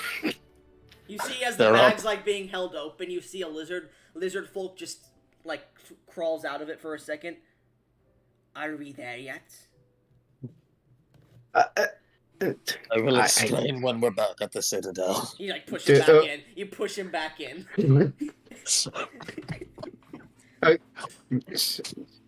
This is the path I've chosen to walk, and then Theolyn will cautiously walk forward and like stick a finger inside the bag of holding. As you stick it in, it feels nice and cool inside. Alright, then I'll like slowly like just shove my arm in and see if I can like fit my entire body. As you put your arm all the way up to your shoulder, you suddenly disappear into the bag. As the sands blow cold once again, Ryen Ferro, you feel a heartbeat pulsing, and you look towards those 3 destinations that you saw before. As you climb upon your steed, and you head back to your citadel. The next 3 days, undisturbed. Flying. Flying. Flying. The image of Jack being disappeared in your minds, and his last words to you echoing, "Find Barnabas. He can tell you more." Barnabas. Barnabas. From Barnabas's bounty. As you land at your citadel, on one of the upper platforms, the plateaus, I assume you let your people out of the bag. Yep. The old man I'll even let the old man out. Okay. I forget who the fucking old... Why do you have an old man in your bag? How many people don't do you know. have in your bag? The last time we went over the surplus of people in the bag, you mentioned an old man I'd completely forgotten about. I still don't know who he is. I think he was from the ship. Oh my god. Yeah, he was from the fucking ship. He gets to live in my citadel rent-free for the rest of his life. So, he's suffered enough. Theolyn, Yeah? I feel like a few seconds pass as you see a few people in here, and the bag suddenly, you get pulled out, and you see the lizard folk sorcerer is put out. He brushes himself off, nods to Ryen, and goes, "We will talk later, Ryen. I have some interesting theories about some of the things that I overheard. Sorry, I didn't mean to intrude on your conversations, but you know, it's kind of hard when I'm in the sack that's on your side not to. Anyways, I'm going to go get myself cleaned off," and he goes away. That's Bemin. Who else was in your bag?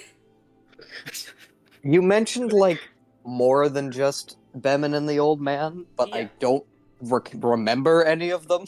Well, the other 2 that were in your bag got out because you had broken the timeline and they were just there.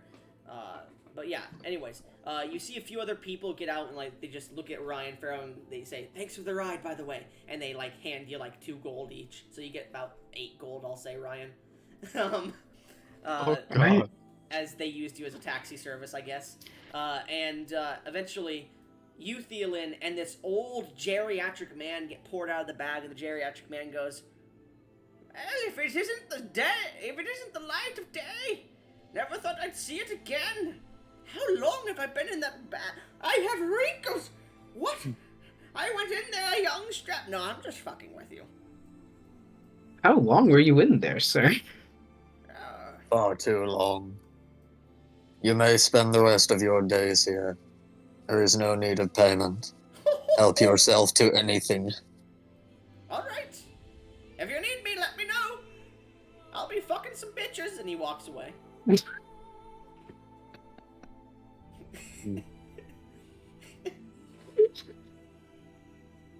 It's so Why matter of like fact. this? Anyways, so as you're on this balcony and these people are pushing through your private room to get into the fucking citadel. Theolyn, if you would like to describe your massive and beautiful citadel, Domino, to this man. All right, Remember, there's the mountainscape behind it too. of course. Yes, continue. All right, so essentially, big fucking flat area, right? With a Mhm. giant fucking ravine. Uh-huh. One side of the ravine, it's got the big flat area. The other has a lot of mountains. So, The in northern that side of the kind- ravine, yeah, the northern side of the ravine has the mountains. Continue. So, built kind of backed up against and partially into the mountains that's Ryen's Citadel. With its kind of great stone and iron spires. It's just a big semicircular wall in the side of a great stone cliff. A massive fucking bridge spans across the ravine, upheld by countless chains. Suspended below the bridge is kind of this still semi-work in progress thing. It's hard to tell what it is supposed to be, but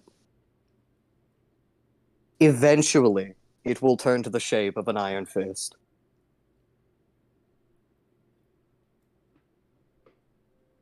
You also see many banners blowing in the winds and many different balconies that exist on this area. Well, few balconies, but many different plateaus that exist with flying steeds. Since the last time you've been here, Ryen, a few days ago it seems, the people you've hired have been busy. Damn. Theolyn, as you stand here, hundreds of feet in the air on this balcony, like kind of a little bit afraid about falling, you feel heavy winds bustling around you, and you can see these heavy torch scones that exist throughout the small. I would say you have a small, small town being built on the other side, Ryen, just to for people coming in and out of the Citadel, probably, or would you say they live in the Citadel? I'd say the town is good. Okay. It's like a stop kind of place before you get to Mhm. the Citadel. It's kind of like a "who are you, papers please" kind of place. You see many torches and braziers that seem to illuminate the area. And you can Does this? Oh, Sorry, go ahead. no, go ahead. You can see just in the distance to the east of the Citadel, there seems to be a beautiful farming village that seems to be recently bustling within the desert. Though you can't make out many details about it, there seems to be a large camp of tents around it. Okay. Does this structure exist in the future? Because I remember asking earlier if this flame spear was sun, and then you said it was Sev the Sunbringer, which was a ruler from 500 years ago. So, does this structure, is it still intact 500 years into the future? And would I know that? What? Um, Theolyn, you know you didn't teleport 500 years into the past. You teleported about a year into the past. Oh, then I'm stupid. The information I gave you about the sun thrower, whatever the fuck I named him, Sev, is the information that you recalled seeing what happened, which is why you were like, what the fuck? I don't remember anybody else being able to do that. Okay. Which is why it was strange to you. Oh, okay. I'm sorry. I was So got lost in the sauce a it bit. reminded you of that individual. Okay. But you can see in the distance a small town that seems to be a farming place with a small tower. You can also see what appears to be, I would say, Ryan, where would you want your functioning mind to be started? I mean, in the Gold Ravine. Okay, yeah. It's So kind of a vague question. you can see some places in the ravine not too far away. There are some parts of it that are being mined out for stone by laborers. But yes, as you look at the citadel, you can see small, not cracks, but intentionally placed divots in the actual edge of the citadel. For anybody that may fall to grab onto, hopefully. Probably. It also gives it a nice design from far away. And as it is starting to get to night, I will say, as you look down, you can see a small, very dim orange glow from these divots. Ryan, you did not intentionally put that there, but as you were flying towards it, you saw your citadel just barely, as it looked almost like a magmatic kind of glow to the edge of your citadel. Mm-hmm. As you both land, go ahead. Hey, Gesh, how you doing? Hey. Anyways, we're just doing a session between the two of them. Continue. How on appears- earth? Or It how appears on my earth? executive aestheticist has been hard at work. I can see that. Why? Oh, no. What are we here for exactly? Here I have access to a nexus of significant information, mountains of gold and resources, as well as a sepulchre in dedication to my king in iron.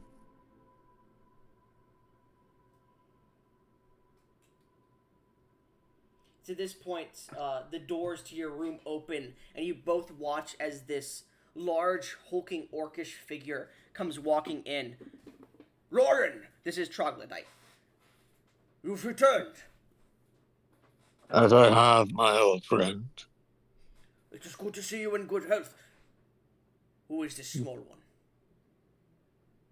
The only reason I can count myself as in good health. He stares at you with a scowl, and he goes, He saved you? That he did. Then he is a friend of mine. And he pats you on the back, and as he pats you, you feel like your entire spine suddenly straightens out with this. The best I can describe it is just tremendous strength for a low intelligence creature. Oh, he has more strength than I do. I have an 8. He has a 24. I'm knocked to the ground. Oh, as you knocked to the ground a bit, he goes, Ah! not a strong one, it seems, though. More of a healer. Ah, important, though, because when I get bad wound, healing good. Yeah, I imagine, though, what could hurt you is beyond me. Big scary things in sands, let me tell you. Anyways, Ryen. What are their name? Merlin. He went to what the fuck was the town? The Scorched Field. I'm just gonna call it the Scorched Fields for now, because I can't fucking recall the name of the town. Merlin goes to Scorched Fields to speak with what was his name again?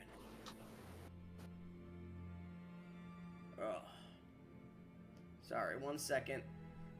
Oh yes, Jeff asked for Merlin's help with something. You know, Jeff, the mayor of the town. Yeah. The young 20-year-old. Yeah. He say what is it? It's yeah. Mrs. Evelyn has appeared in town and wishes to speak with you soon, if possible. I think that's what he told me. And he's demanding I head there. Yes, but Trietra was also wondering if you had time to speak with her soon.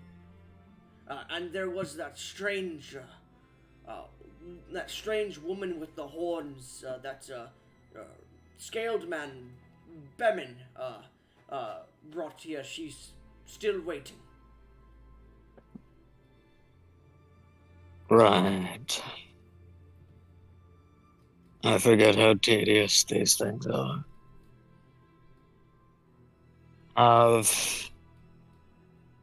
What was her name? Are you talking What? about? Hold on. You have a lot of people, man. The person who's in the village right now. Merlin. No, the lady who's asking you to speak with me. That would be the old woman that you wanted to bring to the village. Her name was Right. Mrs. What the fuck? Mrs. Evelyn. Right. Yeah. Sorry, it's Ms. Evelyn. No, it's Mrs. I'm stupid. Here. This is basically where everything is. That's Domino.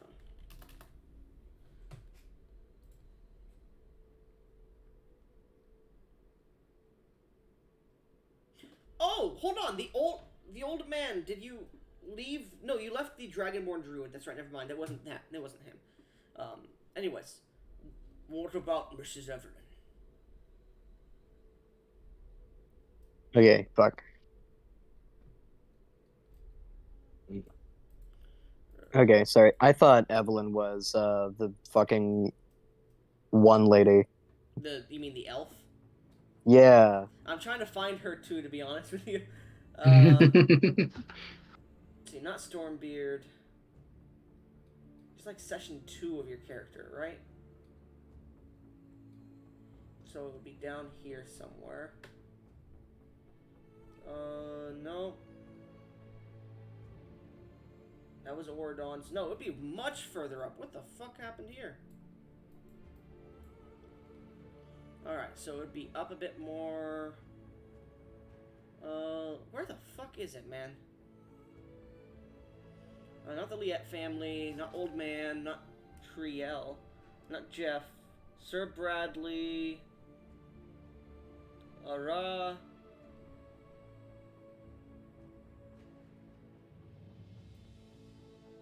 Oh, sorry, Ara would be the mayor. Sorry, Ara is the mayor. Or Ara, yeah. It was Savella. Savella was the one you're thinking of. Right. Yeah. Yeah, after Domino. So you can see where she is. Once a member, so Savella, if you recall, was a young elven woman with an eye patch that was once a member of the Order of the Black Gem, who had attacked the Tide's Peak during his first year of journeying after arriving in Riverton with his group, where he earned the Wyvern Slayer title. She fell off the Tide's Peak with many of your guards that you had saved and had become part of your order during the attack, and saved the 3 squires of the King in Iron, the guards of Riverton that you saved. She's been traveling with them for about a year or 2. Sorry, yeah, I messed up the timeline. It would have been like 3 years at that point. And now looking for. No, it would have been a year or 2. Yeah, I'm stupid. Now looking for Ryen, she eventually abandoned her order. They met you in the fort farming town near the Citadel and managed to fight off the bandit attack, pledging herself as a spy under your command, and offered to find info on the bandits that had kidnapped the villagers during the attack. She's also training some people from the village to do spy work for you. Is that the one you're talking about? Yeah, that's the one. Okay.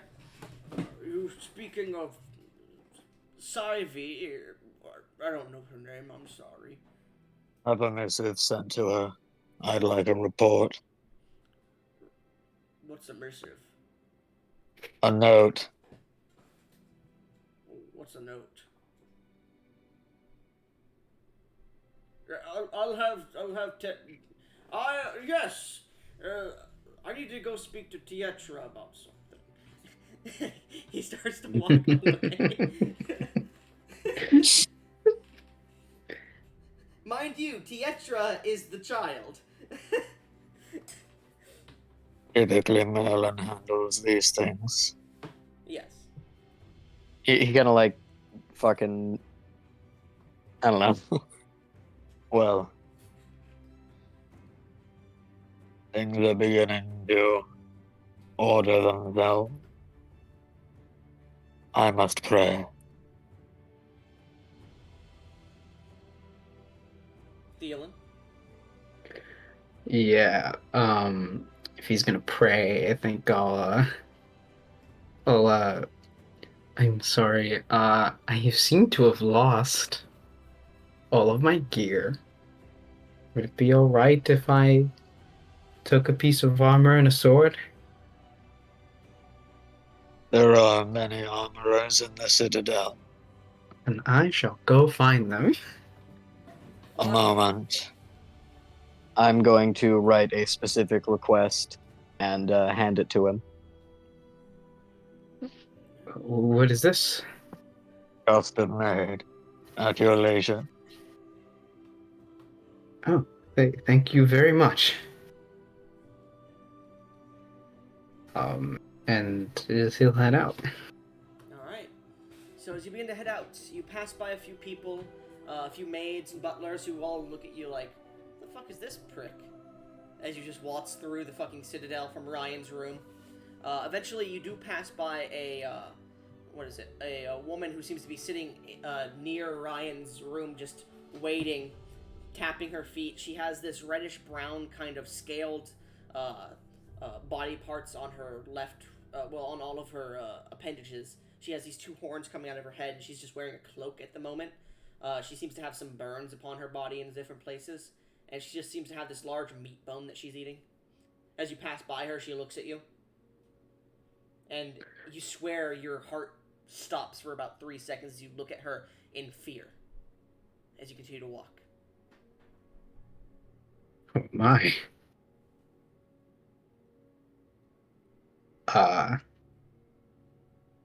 Do I walk by or can I ask her if she's alright? I mean, you can if you want, but remember, you just had a whole thing of like 3 seconds of your body stopped beating your heart because it was fear. That is true. I'm going to leave as probably as quickly but non-conspicuously as I can. Okay. Roll me a performance check. Ooh. Was my performance?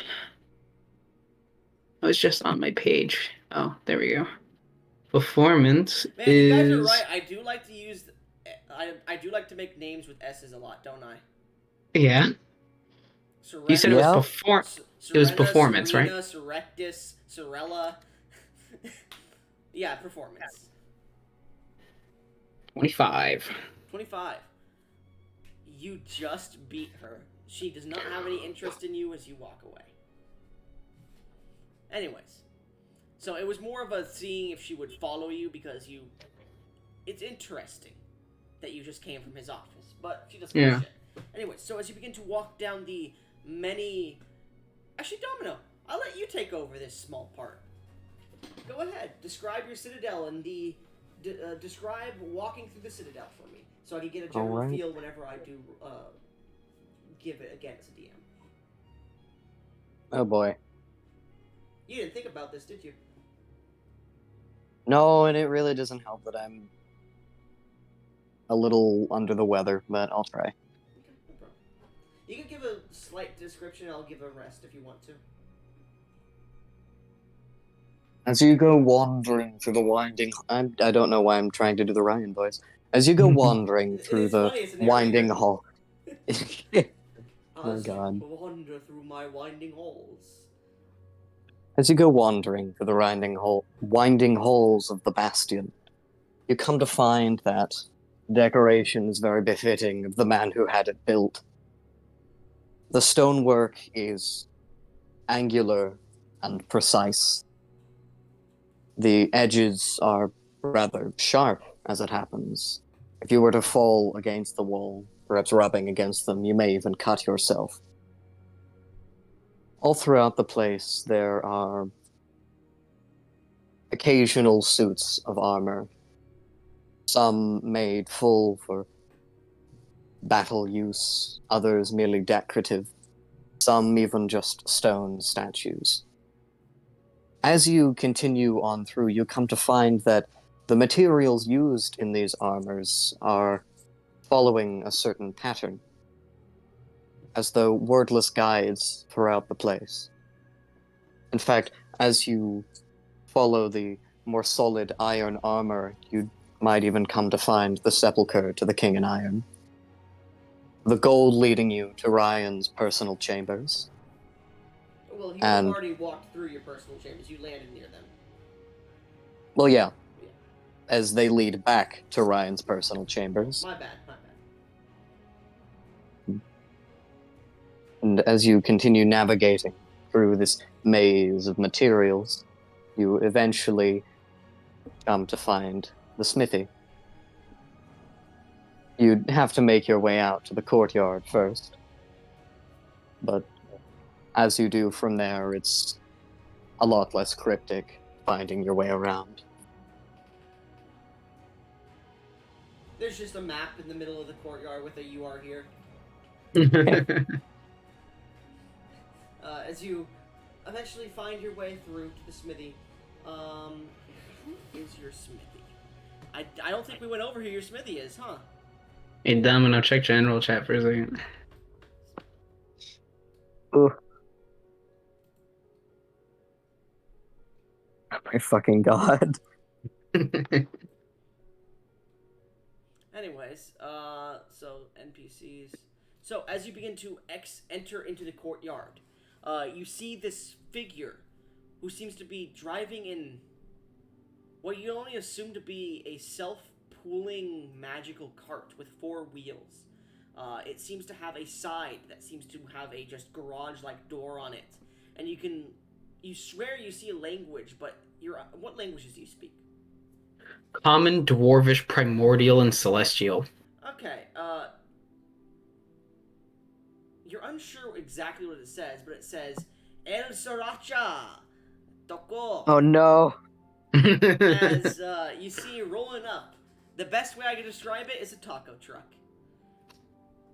Into the courtyard, and you can see a few of the laborers there are like standing there holding a few coins, counting them out, as you see standing in the middle of this cart, seemingly flipping on a grill some meat and cutting it up and creating tacos for these individuals for coin.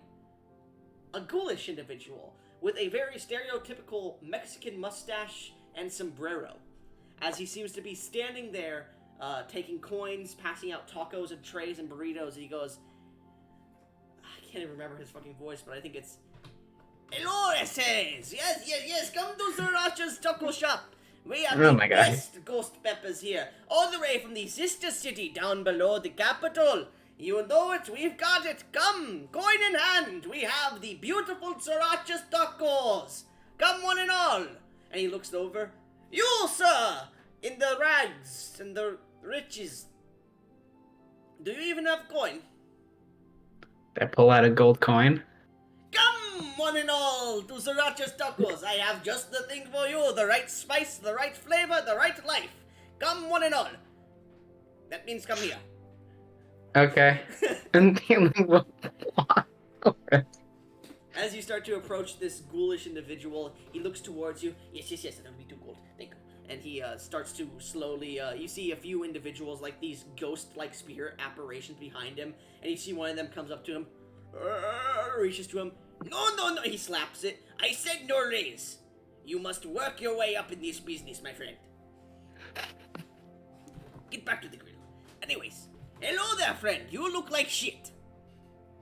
I feel like shit. "Well, you look like you feel." Well, maybe one of these confectionaries will help me out. Are you perhaps the blacksmith? "Do I look like a fucking blacksmith to you, Jesse?" I'm gonna refrain from answering that. Do you happen to know where I can find one? "I do." I'll hand him 2 gold pieces. Could you tell me? "I could. Give me 1 second." He starts speaking in a language you don't understand. Pronto. Yes, so when you go, do you have a map of the citadel? Everyone has a map of the citadel. Do you have a map of the citadel? Of Do course I you have a don't. map? Look at you. And he pulls out a small map of the Citadel. It's like a fucking vacation brochure as he pulls it out. So, if you look here, we have the Ryen Ferro's mountainous blast of magma here. That's a fun ride. Everyone seems to like it for some reason. Ryan, come up with another attraction, please, for me. I don't. It's not an amusement park. I don't know. We have the Splash Mountain. That's what it was. We have the chain jumping off the bridge. It's quite funny because people break their back very often. I wouldn't recommend it, but if you're looking for thrills, it's like bungee jumping, but a little bit less bungee. What on earth I is like the bungee idea jumping? that that's like a fucking torture method. What on Durath is a bungee jump? You don't know bungee? Well, my friend, you should give it a try. I don't trust that. Anyways, yes, if you go into the Citadel and you follow this pathway here, you'll eventually find the blacksmith, Torig. He's a nice dwarven fellow. He's very particular. That's all I can say. Anyways. Thank you. Yes, that is where you want to go. Here's your map of the Citadel. He hands it to you. Just 1 second. Yes, and he pulls out a tray of 5 tacos and hands them to you. This is a little gift from me, Sriracha. If you find any good peppers, any good spices to make some sauce with, my specialty Sriracha sauce, it's kind of not selling well. It's kind of expensive, you know? Yeah. Yes. If you find anything good, let me know, okay? Would red fire ant work? Oh, I love it. They've gone nearly extinct, though. Well, if I find one, you'll be the first to know, and then I'll walk away with the taco. Well, no, I'm not the Oh, poacher! sorry. And you walk away. That's the Then third I'll time. follow the map. You didn't expect me to bring him back, did you, Domino? No, I can't say I was expecting to see him again. What the fuck? Anyways, as you begin to walk back in, you eventually do find the blacksmiths. As you walk in, you see this large just forge in front of you, and you can see standing on the outskirts of it multiple forges. Like, they seem to be this volcanic like openings of magma that they seem to have made into a forge. Hanging chains and weapons. The very same angles that you see are carved into these very beautiful not stone, but metal, seemingly curves instead. They seem to be more rounded in here. However, there are sharp parts to it. The ceiling itself holds chains and hooks that have many different weapons and half-built concoctions of metal on them that are just hanging. Mm-hmm. The entire Citadel is kind of hot, but as you enter here, it's like scorching 150. You're starting to sweat as soon as you enter, and you can see multiple dwarves and different individuals. You see a few of the Durathian humans in here, seemingly crafting. You see a red dragonborn who seems to be in a little argument with a female dwarf. And as you walk in, you see walking around is this individual who's like, no. Listen, and he's talking to this other individual who seems to be what race would it be? It would be a Goliath, I would say. You see this Goliath who's talking to a dwarf. No, the shipment stated that you only wanted 20 pounds of adamantine and 15 more pounds of iron. That is all we were paid to... Listen to me, you fat fuck. I said 50 pounds of adamantine and 55 pounds of iron. Do you know how much king's iron we can make with this little bit of scraps that you brought us? Fuck all! Do you know how mad our boss, Mr. Ferro, is going to be when he hears about this? Listen, I don't give a shit what you got paid to do. And he, like, kicks him in the shin. You know that didn't hurt, right? I know, but I'm still angry. I got paid for this amount, so unless I get paid more, I'm not gonna do shit. How much you need to get paid? 750 more gold for the trip. Fine. I'll find my own way to get the adamantine from Castle Liut then. How about that? Okay, and the He flips through a few of the pages. Where are you gonna get the iron from? Fuck you! Fuck you too. And they both split a bit. Who the fuck are you? And this is Torg, right? You're unsure.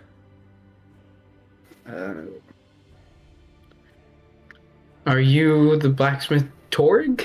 Torg? Who's asking? You see this dwarven man who's a bit taller for a dwarf.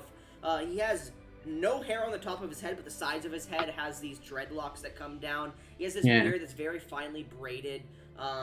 It's all burgundy red. He seems to have these beautiful green eyes, and as he stands there, he's very lithe and thin for a dwarf, but his fingers are meaty as fuck. Yeah.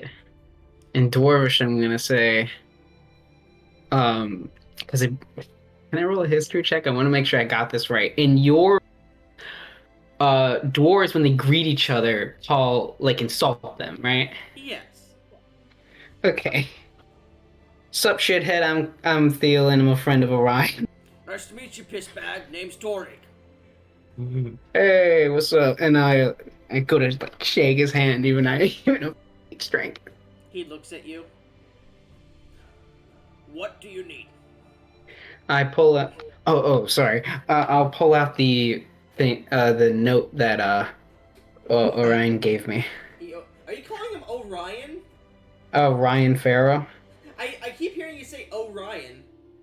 Oh. Anyways, he opens it. Orion's Citadel.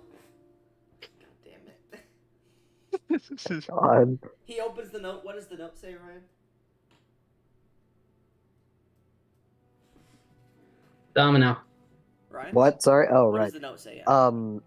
Fucking by order of Ryen Ferro. Fucking Jesus Christ. In accordance to the bearer's specifications, a suit of armor and a weapon, both forged of king's iron, are to be forged.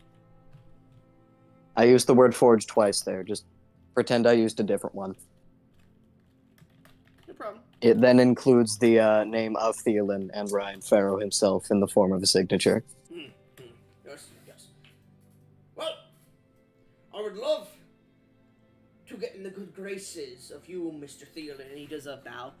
However, we don't have enough material to make you the requested upon items as stated here.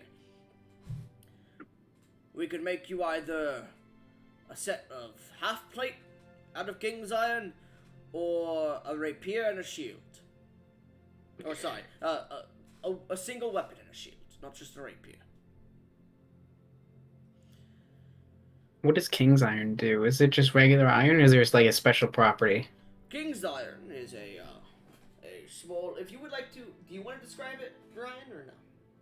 Alright, so King's Iron is an alloy between iron and adamantine. It is primarily done this way because, obviously, followers of the King in Iron hold iron as a holy metal, and adamantine is a very valuable metal, especially when it comes to forging weapons of war. This allowed the distribution of materials amongst the legions of the King in Iron to be much, much easier, whilst maintaining a certain sacred quality to them.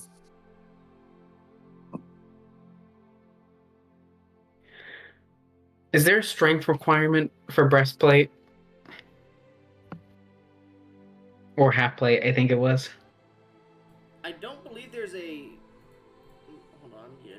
I don't believe there's a strength requirement for half plate. Is there, Ryan? I don't think so. Strength requirements only come into play in heavy armor, I thought. I mean, unless you have more adamantine that we could use, I apologize, but it seems our stores are a little bit out. That's fine. I'll have that half plate you mentioned. Of Please. course, it's gonna take a few days. It's gonna take a few days to build. That's fine. I believe Ryen and I, Sir Ryen and I, are here for a numerous amount of days before we head off again, if we head off again. Of course. If you wouldn't mind, just because, of course, you don't have to, but If you could bring it up with Sir Ryen Ferro, and he like takes off, he takes his like small thing that he's been wiping his face with, and puts it like up to his chest. We've been having problems with the transport to Castletown Mute for the adamantine that we've requested. If you could bring it up with Sir Ryen Ferro, I do not know if we have enough stores for what he wishes us to build, or what we've been told to build by a few of his compatriots. Of course. So, am I bringing up that you need better or more transportation, or what exactly? There's been some sort of communication error that takes place within Castletown Mute. A few of his individuals that went to order seem to have not returned just yet before the entire shipment came to us. A few of my brothers, in fact. So,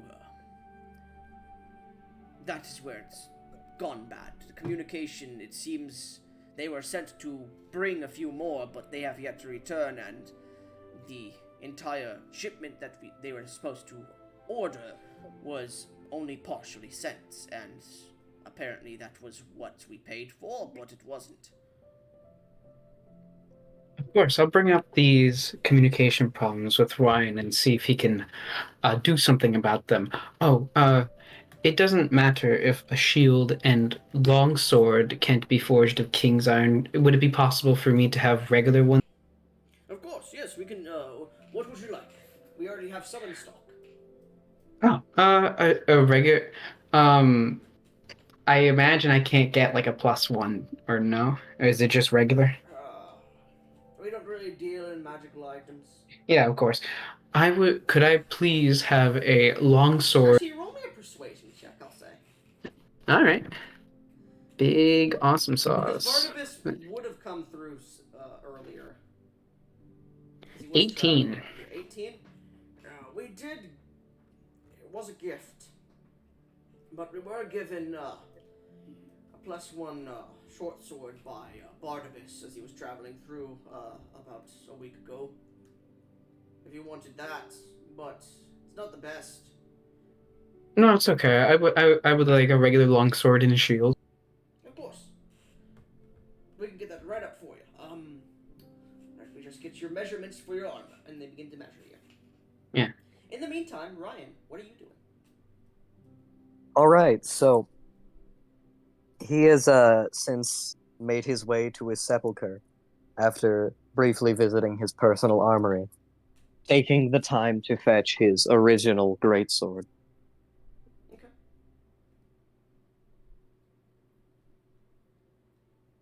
As he makes his way inside, he's going to remove his helmet and take the time to light the candles as well as the primary brazier. Mm-hmm.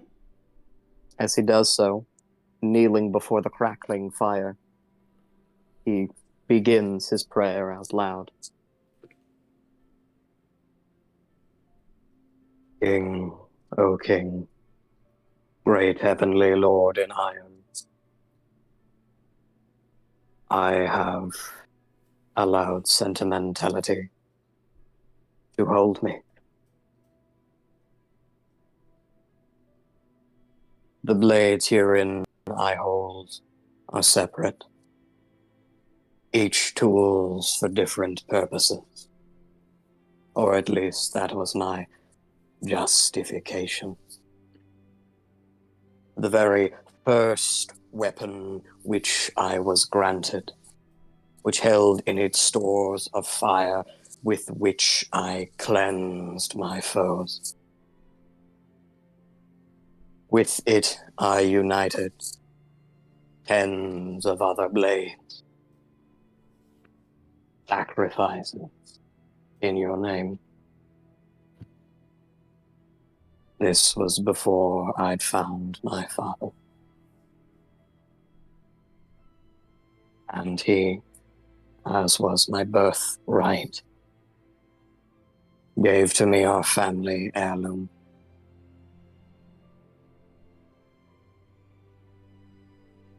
I could not bring myself to give it to you. Something that had gone unpunished. For your mercy, I am grateful. As for your patience. But it is long past time. The world is festering. The sins grow deeper. Their roots deeper still. Certain fathoms in the earth, things begin to stir, like worms in the dirt, soon to surface and consume all that we know. I would not stand for it, as I have sworn to you for what feels like ages. But I have held myself back.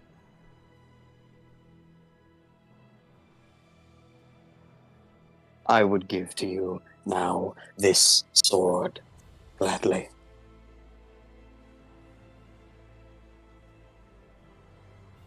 So, I am ready. as you hold both your family heirloom and your first blade. And where are you standing, sorry? In front of a fireplace? Bridgier. A brazier, okay. Yeah. Is this in your room, sorry? It's a personal. I've been using the word sepulcher, but essentially a prayer room. Okay. As you stand here, and you place your blade into the center of the brazier, ash appears, your first blade, in its center. As you see multiple blades, those which you have given to the blade itself, appear sticking out of the ash. Only your first blade sticking out, taller than the rest. The others consumed by flame, bright orange. You see a single space in the ash. As you hold and grip your family sword in your hand, what do you do?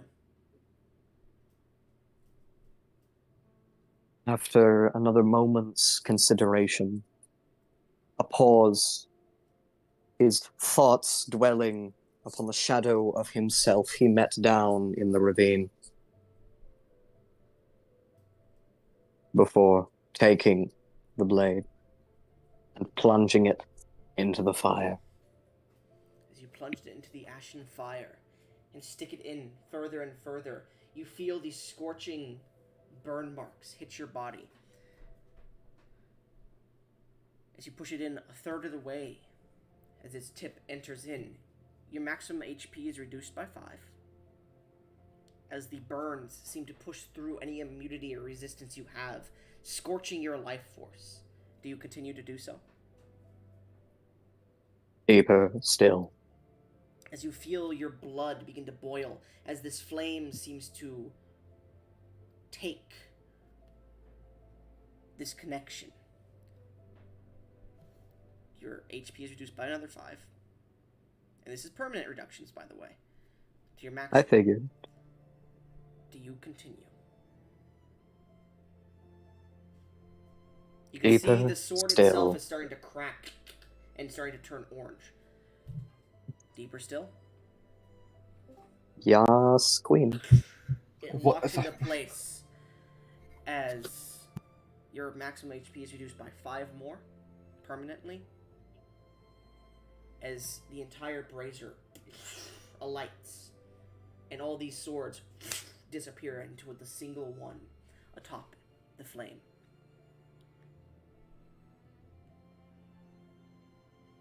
As they do, you look towards your arm. I assume it's your right arm that is not made of fire, right?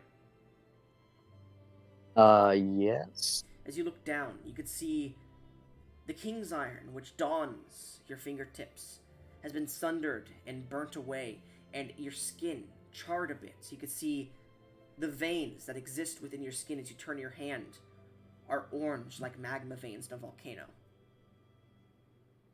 As you grip your hand, it feels hot. You now have immunity to fire damage. Oh my goodness. Yippee. creature type is now celestial, as well as humanoid. And I believe it's also elemental, right? No, it wasn't. Maybe. No, I think you just had humanoid already, and like you had an elemental ability, but not elemental typing. So you are now celestial and humanoid. And what were the effects of your family sword? There are 2 entire near full Discord messages within our DMs that highlight it. All right, if you wouldn't mind pinging those for me so I can look into them. The first sword gains those abilities just innately, unlike some times where you'd have to use your bonus action to switch to a different sword. The actual sword gains those abilities to it. All right. Thank you. That's 1. Also, increase your constitution to 28.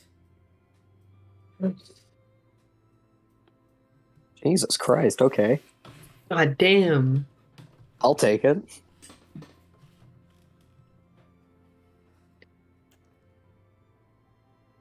And as you reach forward, you see your sword sitting there.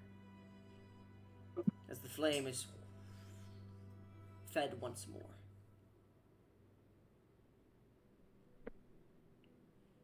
Slowly, Ryan comes to wrap his fingers around the hilt. Is he saying Slowly. this? No, I'm describing what the. Continue, sorry. And begins to draw it from the pyre. He holds it to his chest, the tip of the blade facing the floor. Ours is the fury. Mine is the blood.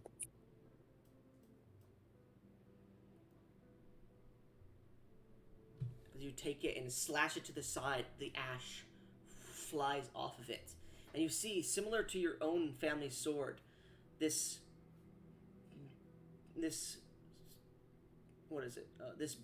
steel blade, but more bronze. And it's not a sword in entirety. Your entire sword has changed. It seems to be these 2...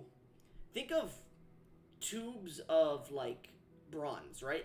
Going straight forward. Now think of them in a chain link pattern going up with a missing centerpiece of steel. There is nothing in the blade itself, just this rounded lattice of a chain link kind of bronze going up to the top with a single tip that seems to come to a almost Bunsen burner kind of steel. As you look towards this and you hold it and you shake off all the ash, you suddenly see, as you hold it, it starts to glow as flame seems to burst up out of it. As you hold it forward, you feel no heat from it.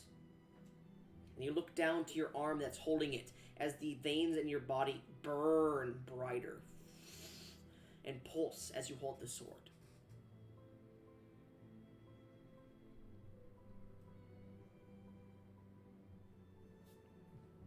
You hear in your mind, "This road you walk, my knight, is one you must choose, not one forced upon you. My patience was awaiting. My patience was not for naught, for I knew you were one of my true knights, ready to take the blade to mine enemies. Trust in yourself. Greed is not what you sought, keeping this blade. Reminiscence is good, but it can be your downfall. Worry not, for I too know of them. darkness. Your enemies strong stand and firm, united against you. But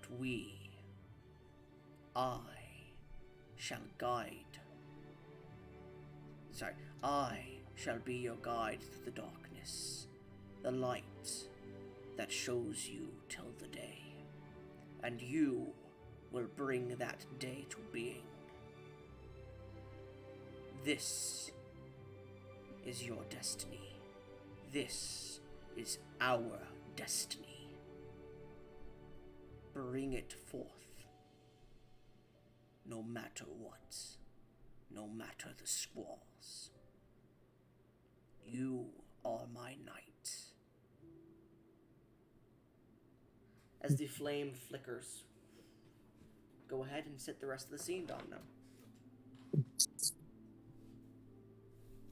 Quietly, Ryen will grip the sword by the base of its blade, his knuckles rubbing against the hilt. As he slowly rises, he turns.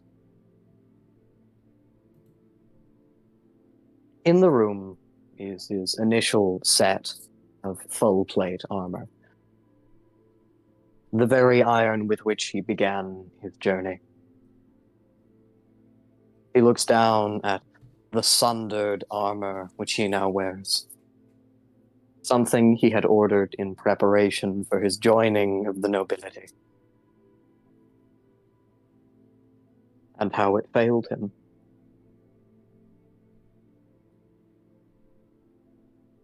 Piece by piece, he begins to remove the ruined iron and plate himself once more in his older, more familiar set.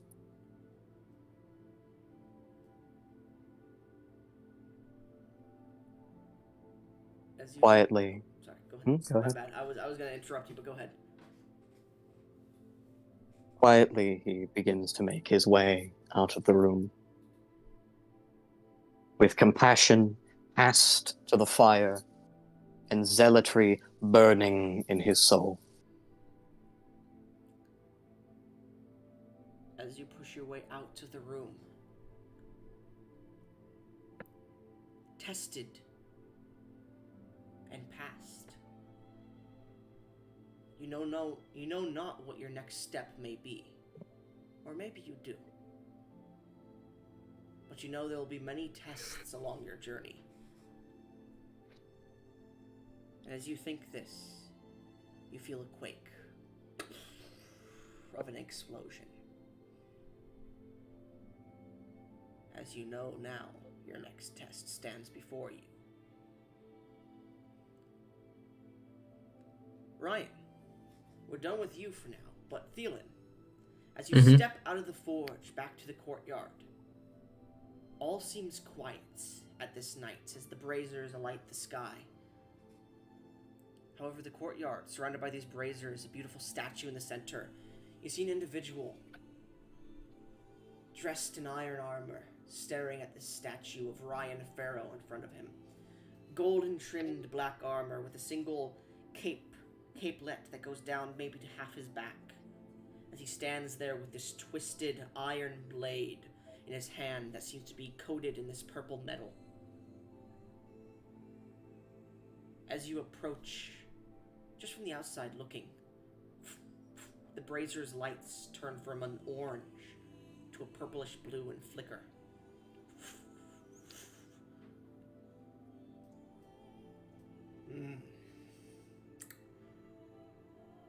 This citadel.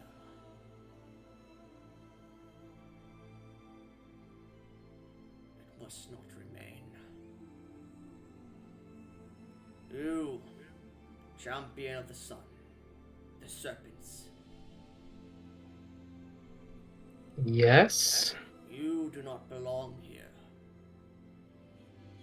Similar to me. Why have you come?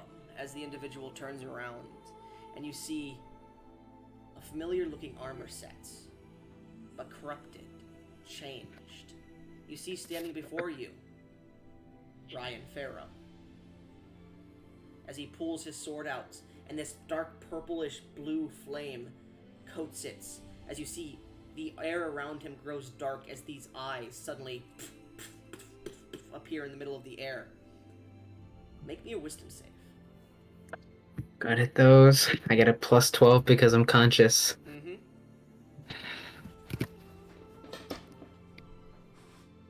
18. 18. You manage to just succeed as you see he pulls out his sword in a fashion, and immediately you pull out the long sword that you were just given in the shield, and as you do, you see surrounding you in this darkened space, which seems to be this courtyard, ever darkness just passing in, well, darkness just passing out miles and miles. You can't see anything, but around you, you feel a warmth as the golden serpent, an ethereal, hard light version of the golden serpent surrounds you. Its face looks towards you assuringly and then stares at this individual as this Ryen Ferro standing before you is coated in this darkness, this madness that seems to seep out and whisper towards you, these mouths appearing in the darkness. Let me test. Sorry, go ahead. Can I divine sense? It's just, celestial fiend or undead within 60 feet. Nothing. Okay. As you divine sense, let me test your metal. Let me test your worthiness. As he flicks his blade, he begins to rush you, and that's where we end the session. Oh boy. Anyways.